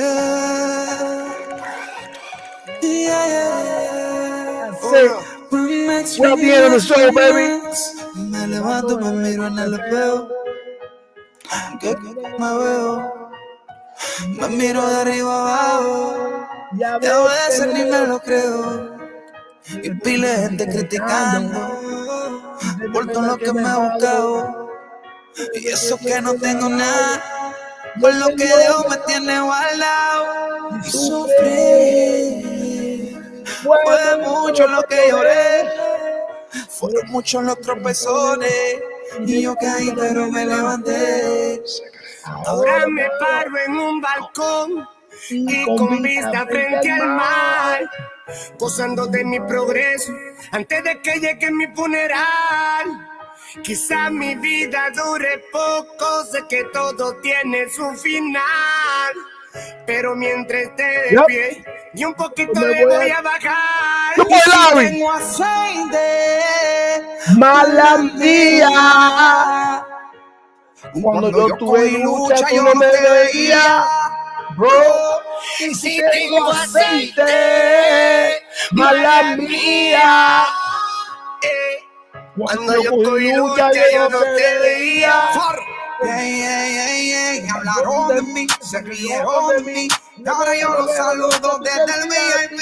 Riéndome, burlándome, destapando botellas con pila de cuero, trepado en la mesa, tirando dinero, riéndome, burlándome del sistema.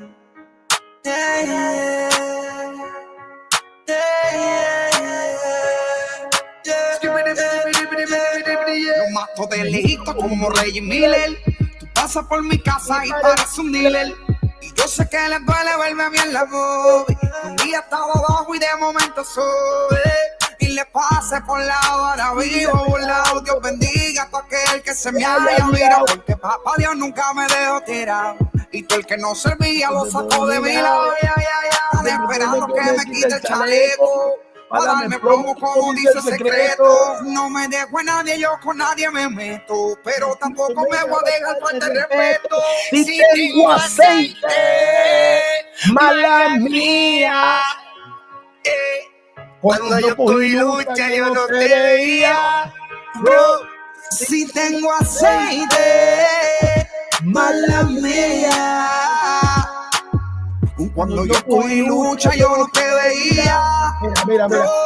Tengo una herida dentro de mí que no se sana. Pila de pana que ayudé cuando eran rana. Pensaron que se me hubiera acabado la lana y se me viraron por nada. Y yo viviendo a los Tony Montana, comprando todo lo que me da la gana. Llevando media que tiene carne y yo con dinero de nada. Ahora me dicen coheta, sí, cambiando como me leo.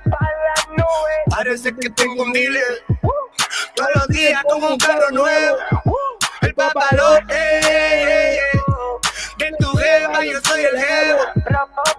Vivo mi vida tranquilo y sin pararle a ningún mamá. Soy de uno, no de dos, y mi mano alzo. Sé lo que se siente estar rodeado de pana falso. Soy de uno, no de dos, y mi mano alzo. Yo sé lo que se siente estar rodeado de pana falso. Este es para los que se viraron. Larry. Atención, Larry colegas. 247, baby. Acuérdense que nadie mueve una hoja sin que Dios lo permita. Indiga secreto. Chao. Respect. Marineros somos. Real Guerrero Remix. En el mar andamos. Esta vaina de final. Para los verdaderos y reales guerreros. Nos encontramos en el camino. Shadow. Towers. Carbon Fiber Music. Uvas. Daddy.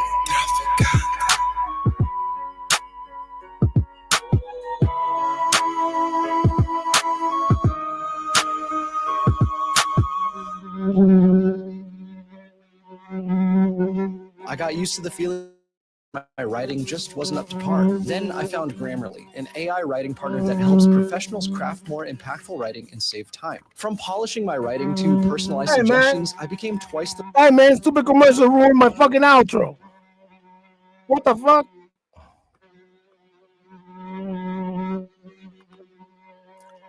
I guess I'm holding this L. I hold the L. It's your boy. I'm out this bitch, man. Hold this L. Peace.